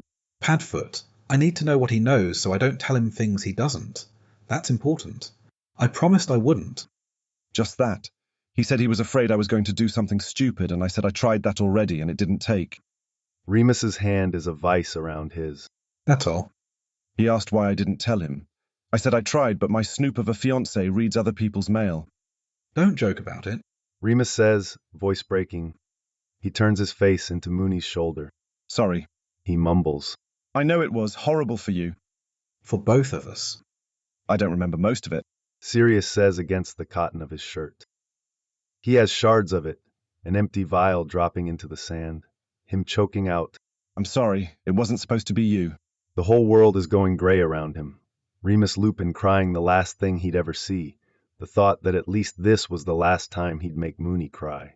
Waking up with Remus asleep against the side of his hospital bed, tear tracks on his face. The hot pang of shame because McGonagall was there too, asleep in a chair by the door. Remus knows what happened in the middle. Sirius never asked.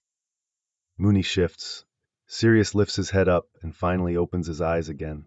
They're facing each other now, Mooney still clutching his hand so hard it might break. I'm glad you don't remember.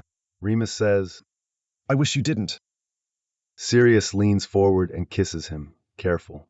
This hurts Remus, more than anything else Sirius has ever done. He would take the weight of the memories from him if he could. He'd take the whole thing back if he could, but even magic can't erase the past. This might be the first time they've talked about it without one of them crying, Sirius realizes. McGonagall would call that progress. He wasn't lying when he told James he doesn't want to die anymore. He doesn't. He loves being alive, being James's brother and Fleamont's son and Remus's fiancé. He thinks forward to the future and finds something he wants to do with his life.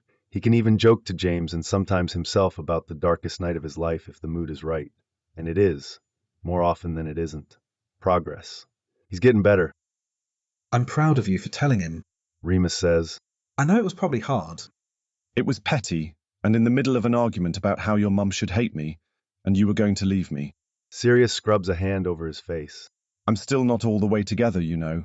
Don't give me too much credit. One day you'll stop worrying I'm going to leave you, Sirius Black, and that'll be the best day of my bloody life. Remus reaches out and tucks a lock of Sirius's hair behind his ear. He slides his hand down against Sirius's neck, his thumb resting against Sirius's pulse point. I'm fairly certain you agreed to marry me recently. Sirius says. And that's very, not leaving me of you. I think I've got you for good now. But I'd be okay if you did. Sad, heartbroken. But I'd continue.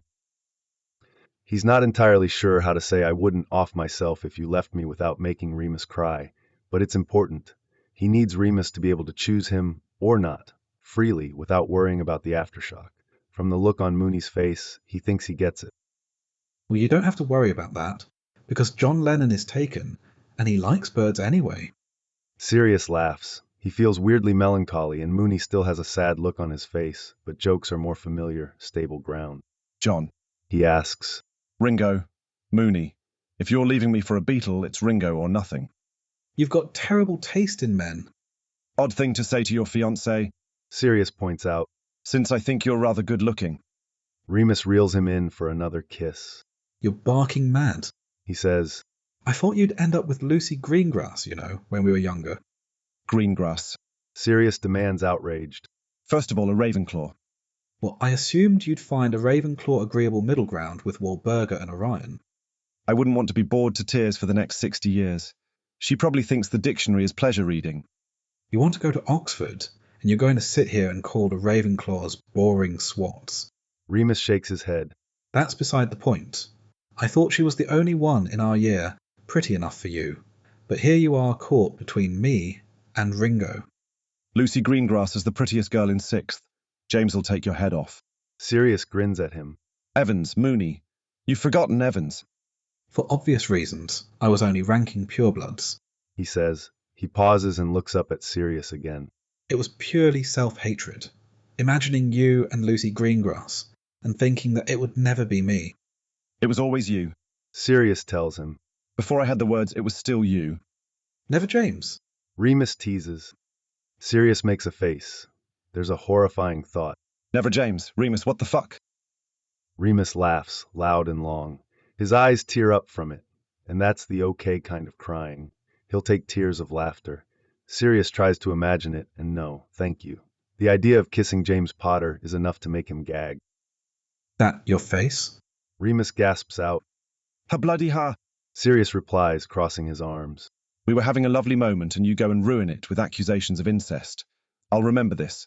I'll complain about it at length when we're 90 and you're laid up from the moon and can't escape me. I'll play you some Freddie. It's a peace offering. Remus pulls him in for a kiss. You can't buy my forgiveness with kissing and Queen.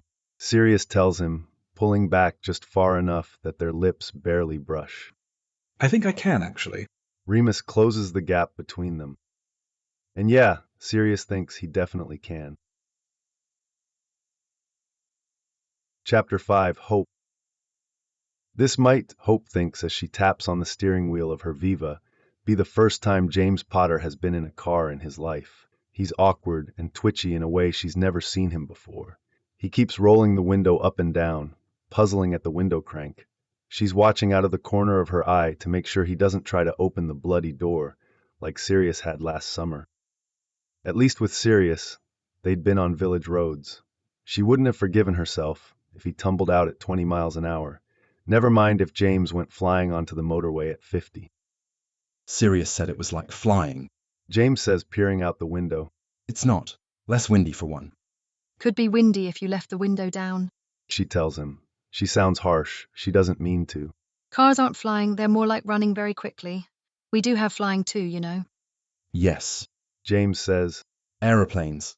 I did a paper on them for Muggle studies, and Remus laughed his way through it while he was giving it a look for me. She smiles at that.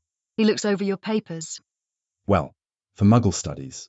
I didn't know a telephone from a tricycle until I became friends with Remus. It's nice to have someone tell me if I'm completely on the wrong track. She always thought of Remus at a disadvantage, having her as a mother. Wizards are so insular, so up their own arses about bloodlines and magical superiority, and her son is half Muggle. She never took the time to think about how Remus can swap between worlds without effort. It's an advantage for him, one that Sirius and James can never have, not even with all their money and power. I didn't know that. She says. There's so much about her son she doesn't know. She thinks numbly, how much of himself has he been keeping from her? She tightens her grip on the steering wheel. She can't even blame Lyle for it, though she wants to. She certainly didn't tell her mum what she was getting up to at 17. Do autos always go this slowly? James asks, staring out the windscreen. How on earth do you get anything done at all? She laughs again, shaking her head. How fast does your broomstick go, Mr. Wizard? 120 if I push her, he says. She starts to wobble, though. I can cruise at 90 fairly all right. Genuinely. Hope says, voice strained. I don't know how any of you are alive. He turns to her, grinning. Oh, well, for the most part, it's just sheer dumb luck. But Sirius is a good flying partner, and Remus and Peter mostly stay on the ground. Small mercies, she mutters. It would have been faster to flew, James points out. He reaches over to fiddle with the radio tuner. This one, he understands. James and Sirius both love music, though not as much as Remus does. I can't leave my car in England, she says. James looks up at her, strange look on his face. Well, it's not as though you're staying. You might want your auto in the hollow. She presses her lips together and says nothing, checking her blind spots as she flicks her turning signal and merges. They're nearly at their exit. You can't be serious, James says, almost whining. You're going to stay. He's my husband, she tells him. And I have to try to fix it. I know it seems outrageous. He made you cry quite a lot, James points out. And I'm nearly certain he threatened to send my brother to Azkaban, so I'm not feeling generous today. She shoots him a sad smile. I don't need you to be.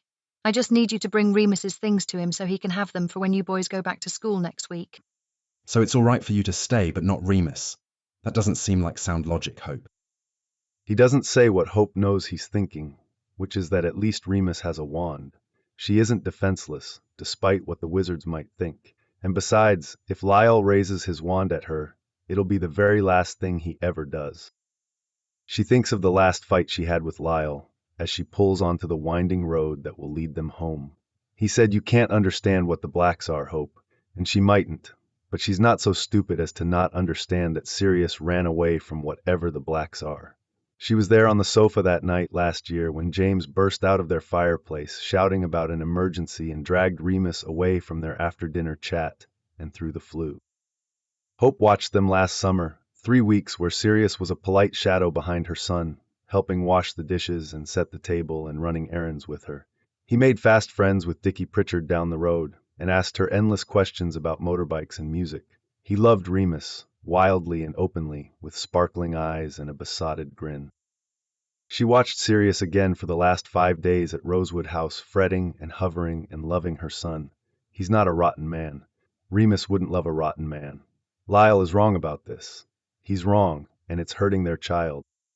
They're both quiet in the car, Abba playing half in static on the radio as she rounds the last curve and the house comes into view through the stand of trees around it. She parks on the gravel driveway and James tumbles out, not quite understanding how to unfold himself from a car. She grins to herself, thinking that Remus can do this and James Potter cannot.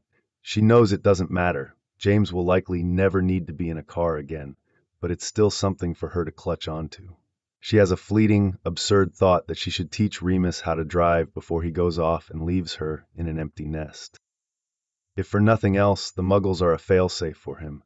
They can't fear what they don't know exists. The front door is unlocked. It's a Saturday. Lyle should be home. She would have preferred he not be here for this part.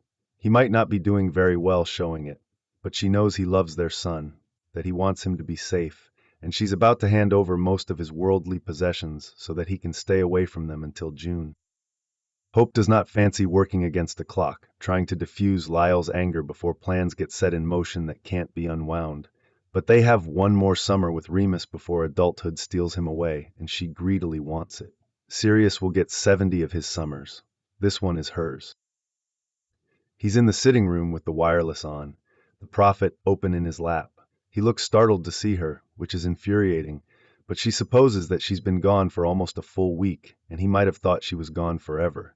He scowls when James comes up behind her. Up in his room. James asks her, pointedly not looking at Lyle at all. She nods. James disappears into the hall. She hears him stomping up the stairs.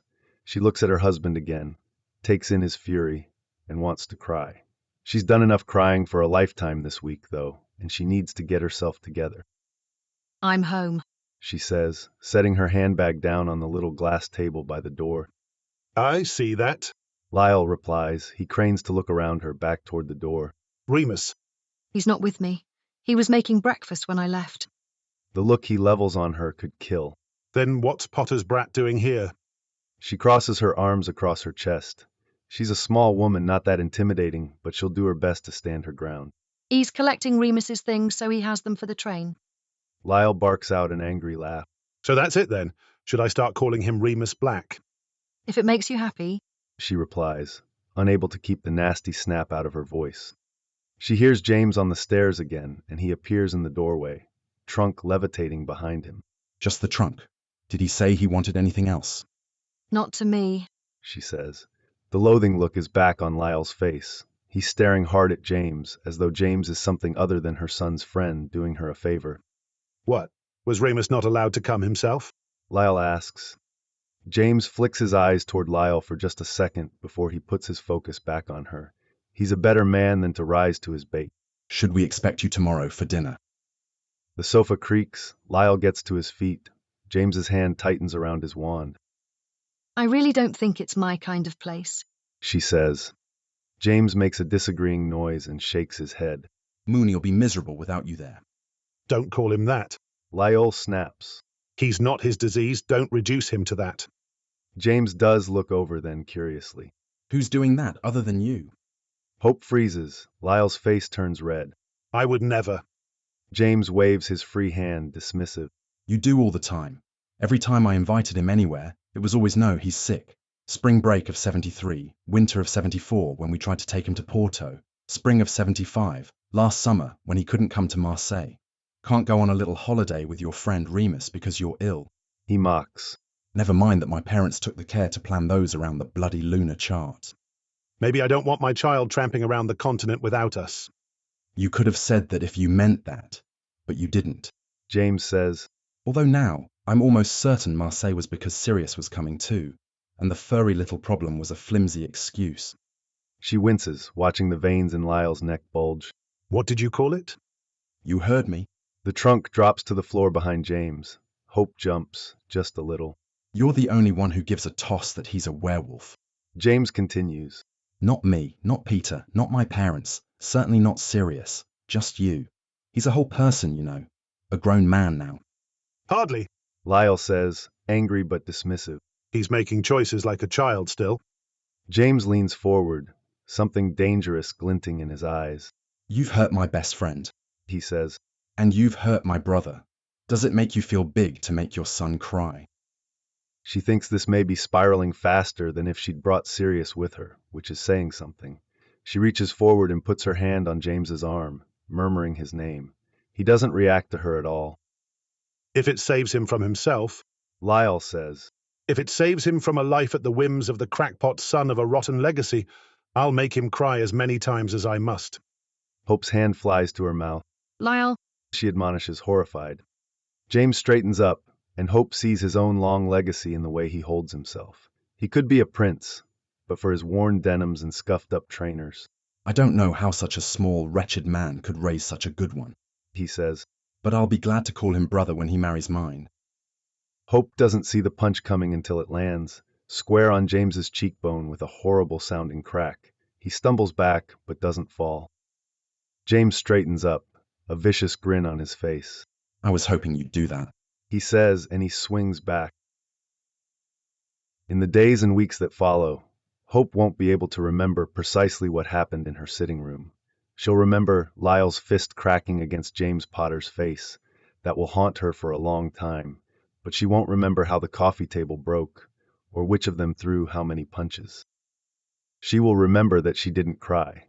That's important. She'll remember the moment she didn't have any more tears left for Lyle Lupin. James wins, insofar as anyone wins. He's the one standing, wiping blood off of his own lip. The place on his cheek where Lyle punched him is rapidly swelling and turning purple already. Lyle's dazed on his arse on the ground with his own blackened eye. She thinks he deserves it for trying to fight a teenager. Lyle's strong, but James is stronger and has youth on his side to boot. Neither of them used a wand, which is a curious thing she'll poke at when she isn't standing furiously over her husband with her hands on her hips. get out. She says. He looks up at her, disbelief in the shocked lines of his face, but she cannot fathom how he's shocked by this. Hope. Out of my house. She clarifies. Go elsewhere, wherever elsewhere may be. Hope. He tries again. She pulls herself up, straight-backed fury. Maybe your brother can stand to look at you right now, but I can't. And I won't be chased out of my home. I won't have my son chased out of his home. Get out. He drags himself to his feet. You don't mean that. I've had quite enough of you trying to tell people how they feel. She tells him. I mean what I say, I promise you that. He steps toward her. James does too, like he's ready for a second round. She doesn't need a protector in this. She holds up her hand, and Lyle stops short of her. I'm going back to Godric's Hollow tonight. She says. And tomorrow I'm going to my son's engagement dinner. And when I come home it will be to an empty house. He gulps down whatever he intended to say. He nods at her and closes his eyes as he turns away from her and slams open the kitchen door. She hears the back door open and close, and the crack of apparition that means they're alone now, her and James. She turns towards him, reaching for his face. He hisses when she touches the bruise. That's going to be a shiner. She tells him. Won't be. He answers, wincing a little. Sirius will mend me right up. Wizards, she thinks, but doesn't say. Remus is going to be so upset. Over my face, hardly. He bites down on a sigh when the joke doesn't land. You're all right. She crosses her arms across her chest and looks at him. She's just kicked her husband out of their house. Her husband, who she loves. Her husband, who she hates. She feels like a fool for thinking she could mend whatever broken thing was between them.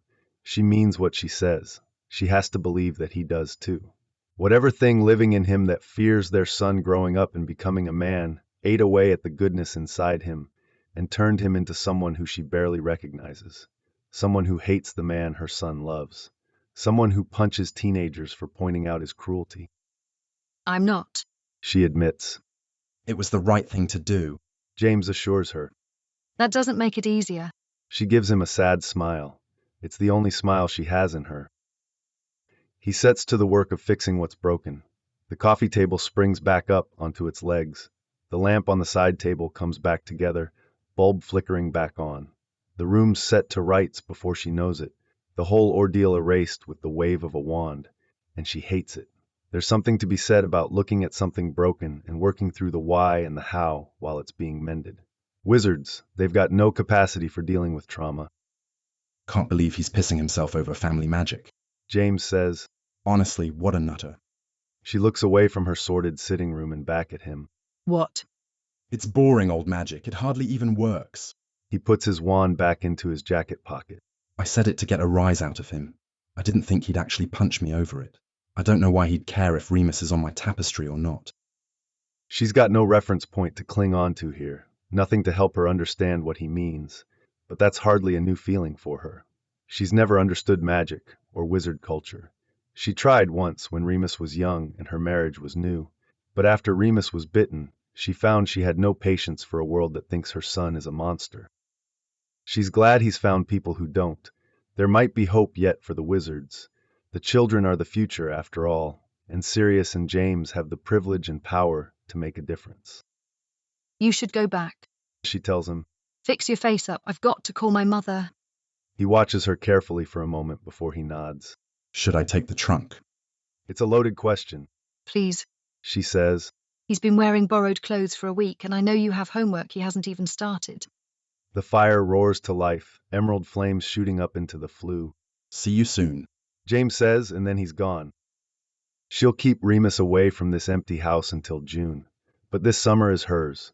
She's going to teach her son to drive, one last lesson from his mum. She's the only one who can. Chapter 6, Euphemia. Euphemia is just looking for her embroidery basket. She wants to finish her piece, a new handkerchief adorned with sunbursts for Monty's formal robes, and nothing more.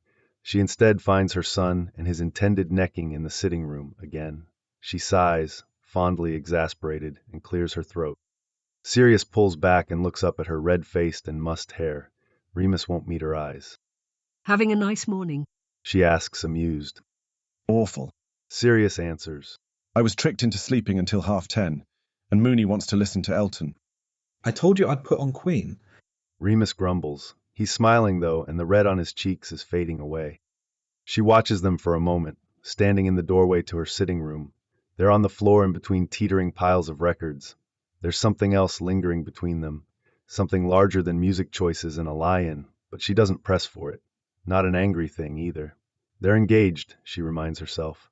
Some things are no longer hers to meddle in. Has James come back yet? She asks instead. Sirius shakes his head. Thought they were driving. That takes ages. Euphemia doesn't say what she knows to be true, which is that James will be coming back alone. She doesn't know if Hope told Remus, and it isn't her place to say if he doesn't know. It won't take ages, Remus says, peering at the clock on the mantel. They're probably already there. You complain about the drive home from the train every time. We're 4 hours from London. Remus has a long, suffering look about him, as though they've had this conversation before. London, Godric's Hollow. What's the difference? About 3 hours. Remus says around a sigh. He leans back against the base of the couch. Have you ever even seen a map? Of course I have. You know I have. What's that got to do with anything? Euphemia imagines distance seems much more real when you can't cross it with a wish and a wand. The flue flares. James comes through hauling Remus's trunk behind him. His glasses are askew, and there's a bruise rapidly swelling on his cheek. Euphemia gasps, heart in her throat. Sirius jumps to his feet, pale as a sheet, records scattering in every direction. The vase on the side table shatters. Remus's reparo hits it before it even fully breaks, and he's up too, hands on James's shoulders, inspecting his face. You should see the other bloke, James says. Did my father punch you? Remus asks, nearly hysterical. Well, I might have deserved it. James grins, then winces when it hurts. You know me, can't keep my big mouth shut. Mum. Remus asks, actually frantic now. Where's Mum? She's coming, she's just... James doesn't get to finish his sentence because Remus is through the flue before he can get the words out. Well, that went about as well as can be expected, He says when the flames die down. exploding glassware and a panicking Mooney. He hit you. Euphemia demands. James rolls his eyes. Yes, Mum. he tells her. But I'm not an innocent little flower. He hit me first, but I hit him last. Sirius seems to remember how to move then. He steps into James's space and touches the bruise. James hisses. The purplish color starts receding from the edges of James's bruise before Sirius even lifts his wand, which is a curious thing. James blinks and wiggles his nose, making faces to see if it hurts. He says. You're no Pomfrey, but you'll do. Sirius slaps him gently on the cheek. Piss off, he hit you. Well, so did you just now, and after I defended your honor to Mooney's dad. James looks over at her then. She's coming back through. She kicked him out of the house. Euphemia is secretly relieved by that. The man Monty described to her 3 nights ago is a monster, and Hope will be better off without him. I haven't closed up the room. I thought she might need it again before this was through. James shoots her a wry look. You can't adopt everyone who walks in the house, you know, he says. Some of them have mums already, and Hope's too old anyway. She shakes her head at him. I'm old enough to be her mum too, you know. Yes, you're an ancient, withering thing, mum to all. James says, waving his hand. She's got a mum. She stayed behind to call her on the telephone. Then I'll be her friend, which she'll need. I'm still stuck on the punching. Sirius says. There was punching, which didn't involve me. You were involved. James promises. Very involved. The punching was entirely in your honor, possibly on both sides.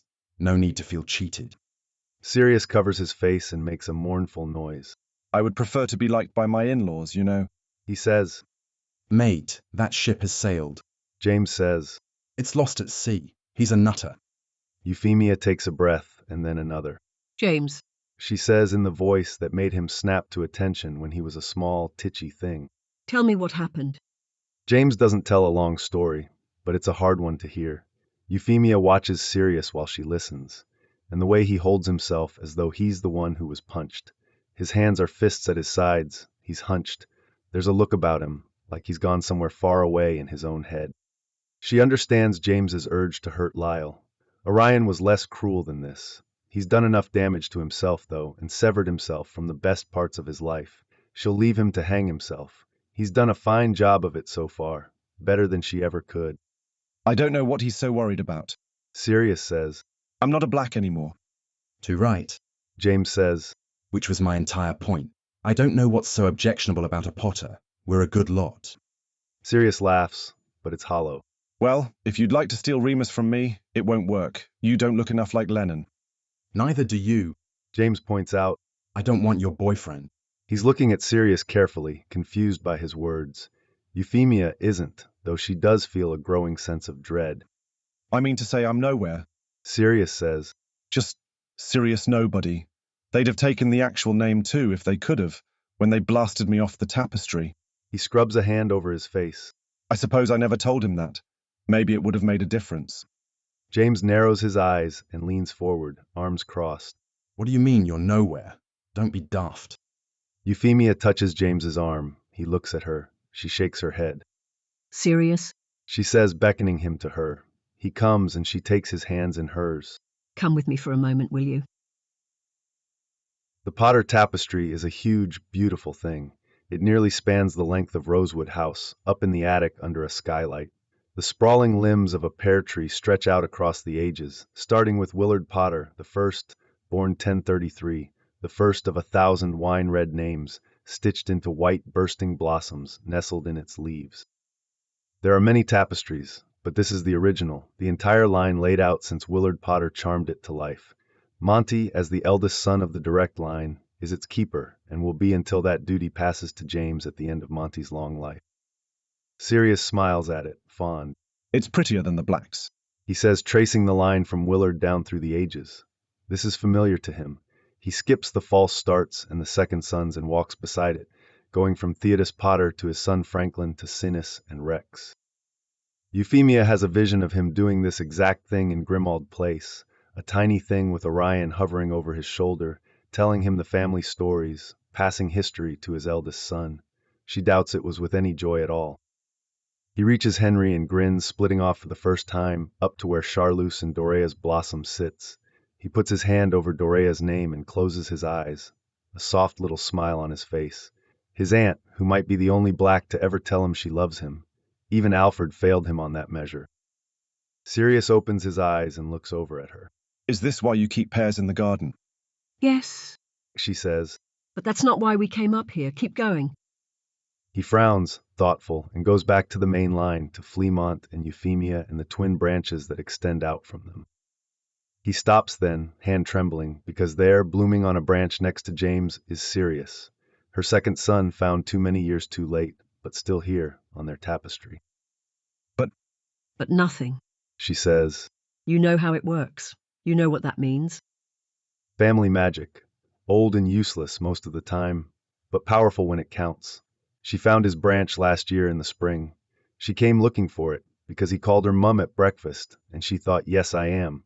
Sometimes that's enough. It was, and it is, and Sirius, born in 1959, will live stitched on the Potter family tapestry long after they've all gone to dust. His fingers hover over the wine-red threads forming his name, still trembling. He reaches out and touches them, pads of his fingers pressing hard against them. She thinks he might be crying, but he's not looking at her, so it's hard to tell. He cries so quietly sometimes. She knows what that means, too. You're our son. She tells him. Ours, not theirs. He whips around and throws himself at her. He clutches her, his face hidden in her shoulder, arms around her, and she feels his whole body racking with sobs. She shushes him and squeezes him tight against her. She's sorry she kept this from him now that she sees him like this, sobbing out 16 years of a loveless family against her robes. She'll hold him for as long as he needs. He cries against her for a long time, his sobs eventually turning into mewling cries. I know the wrong family tree, he says into her shoulder. You've got time to learn it. Dad can teach you if you want.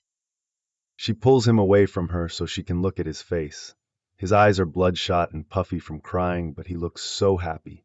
For a moment she hates herself for thinking it wouldn't matter to him. Of course it would. He spent a year pinwheeling in Freefall, the claimless, disowned heir of an ancient house he hated, but the only one he had, clutching onto Remus and James as though they were the last threads holding him to any sort of legacy. She thought he might want to make his own, a tapestry that begins with Sirius and Remus, the mother limb of a new family tree, but she should have known he wouldn't. Euphemia failed him in this. She'll do better. She must, because her son needs her to. He'd teach me, Sirius asks. He looks so young. She thinks about the years they never got, the ones Walburga squandered away, and Euphemia almost starts crying herself. Sirius, of course he will. This is your family, too. He looks back at the tree, proof of it woven by magic one spring day after he came to them. He reaches out and touches the threads again, and looks out, back at the sprawling branches that came before, at Theodis and Rex and Willard, and he smiles. Remus and Hope arrive back late in the afternoon. Remus disappears behind a silencing charm into Sirius's bedroom. Hope doesn't have the privilege of such a thing, so Euphemia extends that grace for her. Rosewood House stands silent, but for James pottering around the sitting room, cleaning up the records and sorting through the mail by Persephone's perch. I thought you'd tell him, she says. He turns to her, expressionless. I thought you already had. There are 1,000 things she could say to that, 100 excuses and another several hundred reasons why. They're all hollow. She opts for none of them, and instead sits on the love seat nearest the phonograph and watches James toss adverts into the fire for a long, long time. They're subdued at Tippy's. It's still a happy affair, of course. They're all dressed for the occasion, Sirius and Remus with matching white rose boutonnieres charmed to their dress robes. There's none of the ruckus that usually comes with an engagement party. She doesn't want them to feel cheated, but they're as quiet as the rest of them. It's been a very long week. I knew this was going to happen in second year. James says around a mouthful of salad. He swallows. Sirius turned 13 and suddenly couldn't look Mooney in the eyes anymore. Sirius rolls his eyes. Lies. He says, but Euphemia is almost sure that's the absolute truth.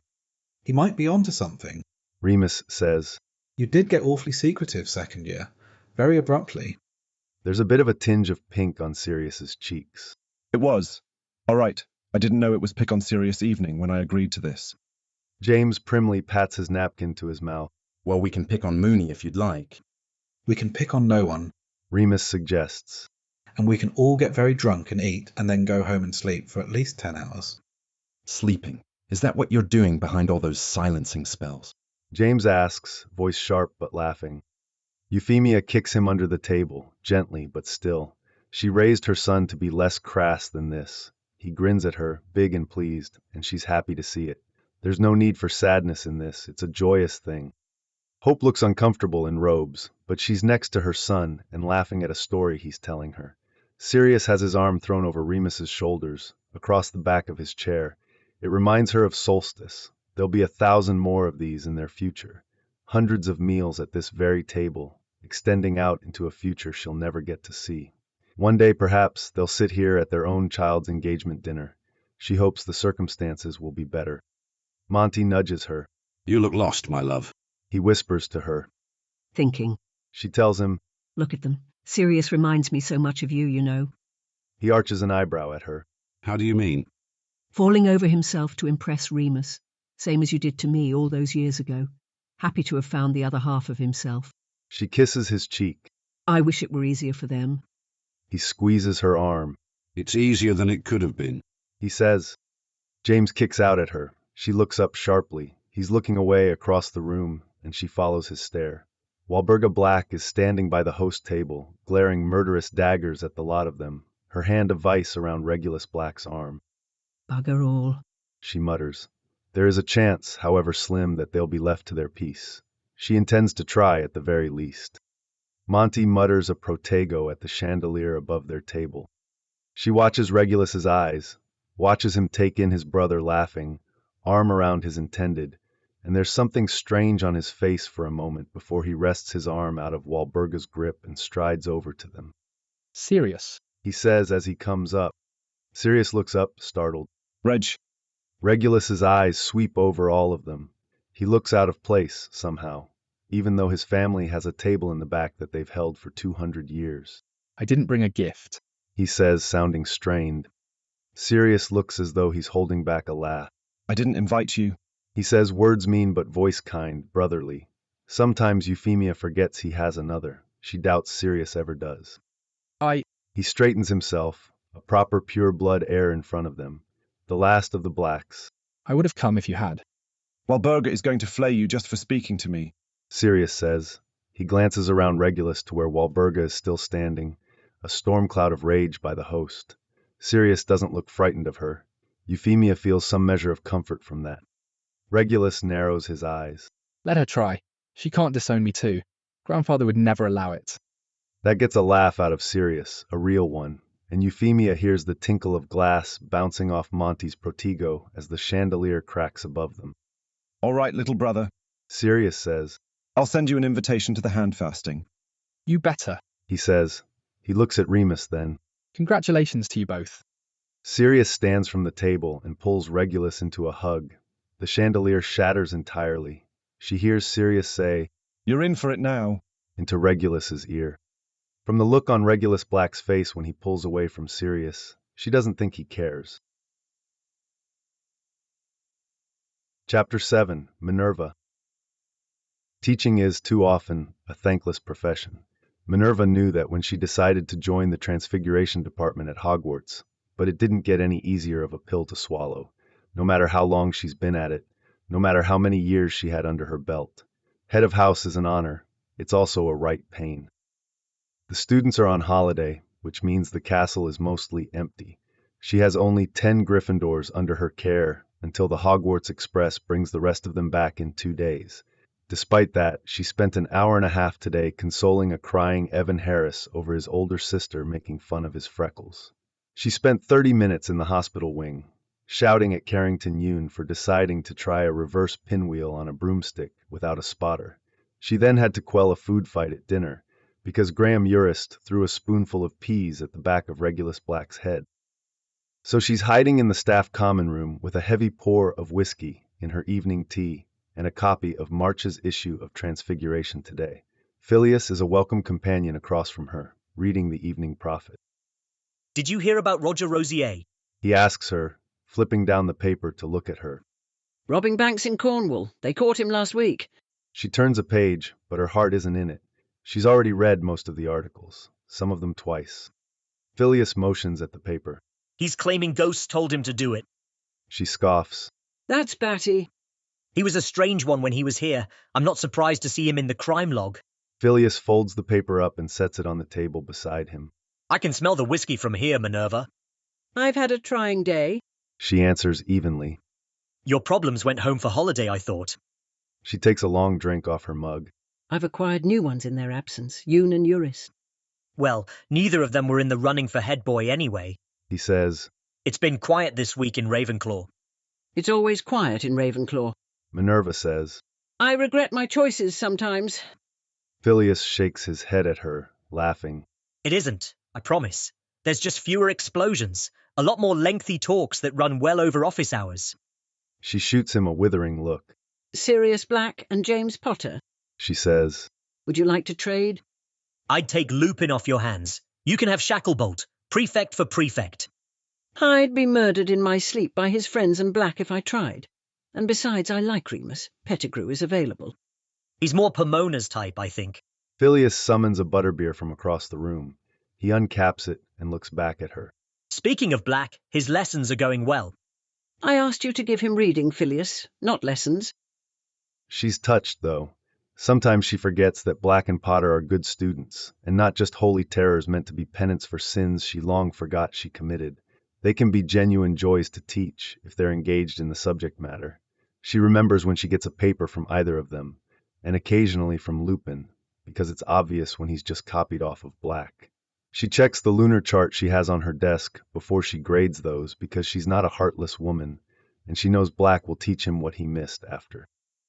She's going to sleep for a week, in June of 78. A solid week. It'll be the best rest she's had in 7 years. She has a sinking, suspicious feeling that she's going to miss them when they're gone, but she puts that out of her head. Well, I decided a hands-on approach was best. He shrugs and sips his butterbeer. Trying out that rah-rah Gryffindor spirit. He's been making parchment butterflies of varying success. He says he hasn't exploded any more glassware. I'm glad. He was troubled about it. 75 troubled. She looks up sharply at him. No. She answers. He holds up his hands, surrendering. I didn't think so, but sometimes those feelings are insidious, laying in wait. I am less concerned than I was this time last year. He's looking forward. He's asked Lupin to marry him. She tells him. He'll probably be around next term to ask you for an Oxmag recommendation. Sirius Black? He asks, looking gobsmacked. Well, who else would be asking Lupin to marry him? She says, sounding short. He's decided he's going to cure lycanthropy, I'm sure, and so to Oxford he will go. Did he say that? He did not, but we've both met the boy. He's setting himself up for a lifetime of disappointment. Then, if that's his plan. Vermillious says. There's some good work in the field for mitigating the worst of it. He's a smart lad. He could do some good work with that team out in Austria. Poppy would know better than I, or Horace, but I've seen a few articles. Promising. The potion, you mean? He nods. Exactly that. You've got no interest in potions, Phileas? No. He agrees. Utterly bored by them. I've found a passing interest in lycanthropy the last few years, though. She sighs and sips her tea. Haven't we all? She agrees. She goes back to her journal. She finishes the tea, refills it with less whiskey this time.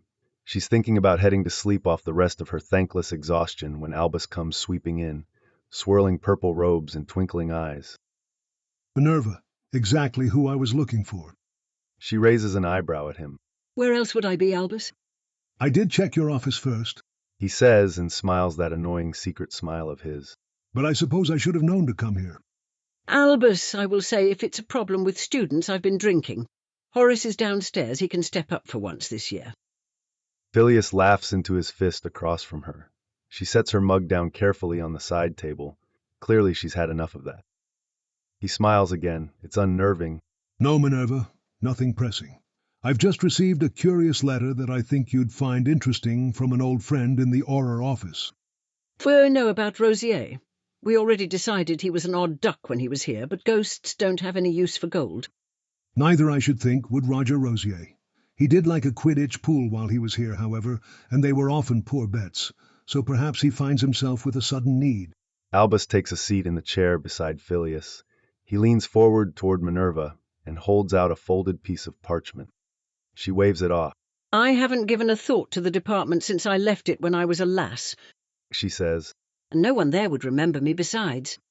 I think you would be interested in a new entry to the Animagus registry, Albus says, offering the folded parchment again. given that you're no longer the youngest to achieve it. She snatches the parchment from him and opens it. It's a copy of the registry.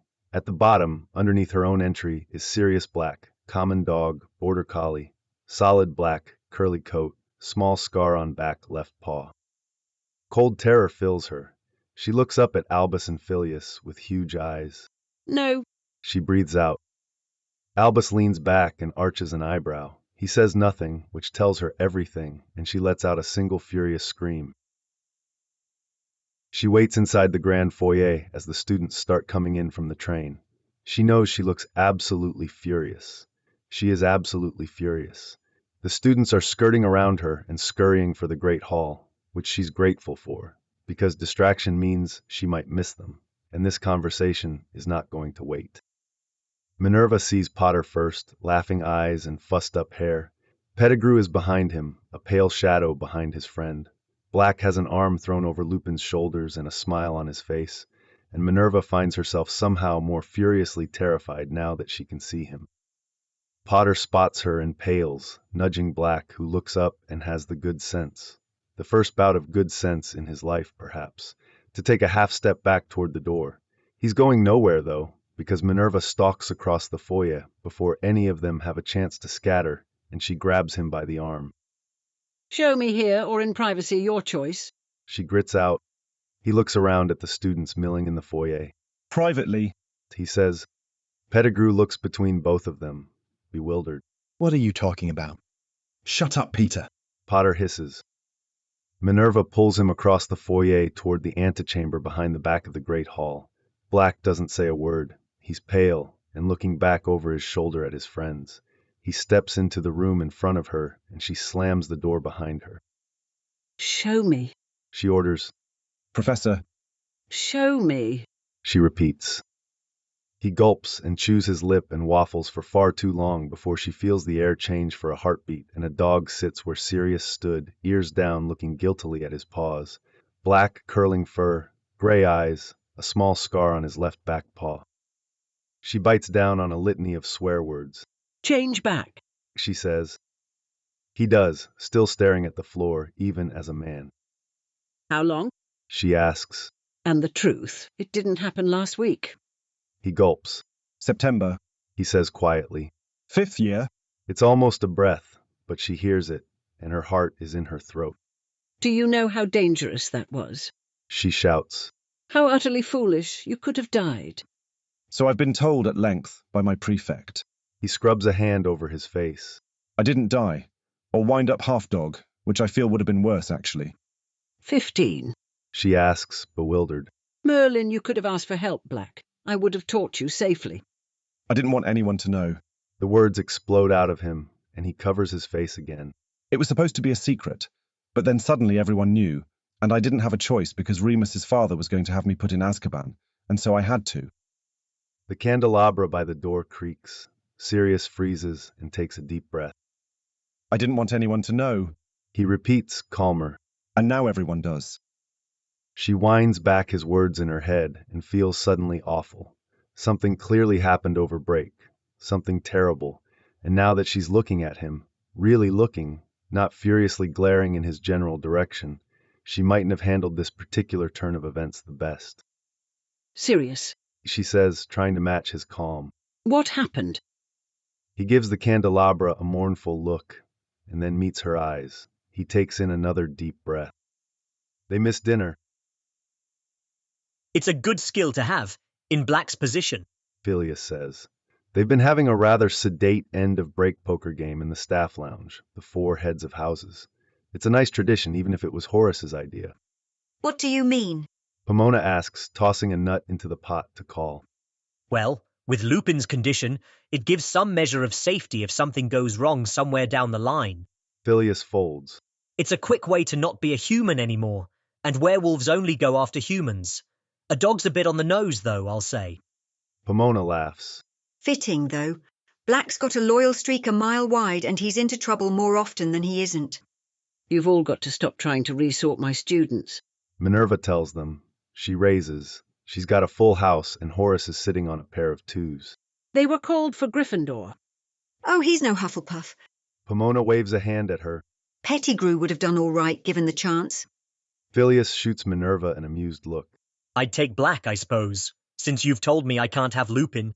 He says, Not Potter. He's a Gryffindor legacy through and through. Potter could have been one of mine. Horace says, smug. Minerva glares at him. How do you figure that? He's a schemer. Horace says, and he's come and asked me twice last term if I knew anyone on the Wizengamot he could write to. The boy's going to be a politician someday. She knows this. He told her himself in career counseling last year, not out of the need for personal glory, but out of a sense of injustice more fitting of a Gryffindor than a Slytherin. She won't tell Horace that. Some things are better kept in confidence. He's going to be minister. She tells them. Or so he says. Horace laughs, a bellowing thing, and he raises his glass. That I hope to live to see. I imagine the werewolf registry will go straight into the bin if he gets there. Pomona says. Along with most of the law book. Vermillious laughs again and sets down a royal flush. The Queen of Hearts sticks her tongue out at them. Minerva swears. Pomona gathers up the cards and shuffles, while Vermillious sorts his winnings into stacks. I wish I would have been there this afternoon. I would have liked to have seen him. Pomona laughs to herself while she deals. What an odd thing to wish to see, but I do. Minerva's grateful they were alone. She expected smugness and found none, and then spent 2 hours on the floor of the antechamber behind the great hall with a trembling Sirius Black next to her. He looks a bit like a Grim. She tells them. This, she knows, is technically a public record, so she's not betraying any kind of confidence. Less threatening, but his coat is, well, imagine his hair, but cut short. Horace snorts. Black's too foppish for a Grim, Minerva. The Padfoots in the old tales, they're vicious, wild things. Minerva's entire body suddenly feels numb. Padfoot. She breathes, a horrible realization washing over her. Padfoot, prongs, and wormtail. What's that, Minerva? Horace asks. She waves him off and tosses a nut into ante for the next hand. Werewolves only go after humans. The exhaustion from all of them, the mornings after the full moon, the odd disappearances, the way Remus suddenly stopped tearing into himself 2 Novembers ago, and how Potter and Pettigrew abruptly stopped hovering around the hospital wing to make sure he was all right at the exact same time. Black didn't, but his hovering was care, not curiosity. She'd related the two things for the wrong reasons. They didn't stop wondering. They didn't need to wonder anymore at all, because they bloody knew he was fine. They'd seen him for themselves as the moon set. She considers folding her hand and going to the tower to shout at all of them, especially Pettigrew, who is still underage and not nearly talented enough at transfiguration to risk himself like that, and Lupin, who should know better than to let his idiot friends put themselves directly in danger. But she stops herself and bottles up her rage at their recklessness. Forbidding them would just mean greater secrecy, not obedience. She knows this about all of them, but especially Black, who chafes under authority in the best of circumstances. She'll have to scrounge up some cunning and be circumspect in nudging them towards being more careful. She'll never get them to stop, not if they know it helps, but she can make them safer. Gryffindors, all of them, she thinks as she picks up her cards, through and through. Finite. Thanks for listening to this text-to-speech podfic composed by Burning Aurora, Caliana, and Flowerhawk.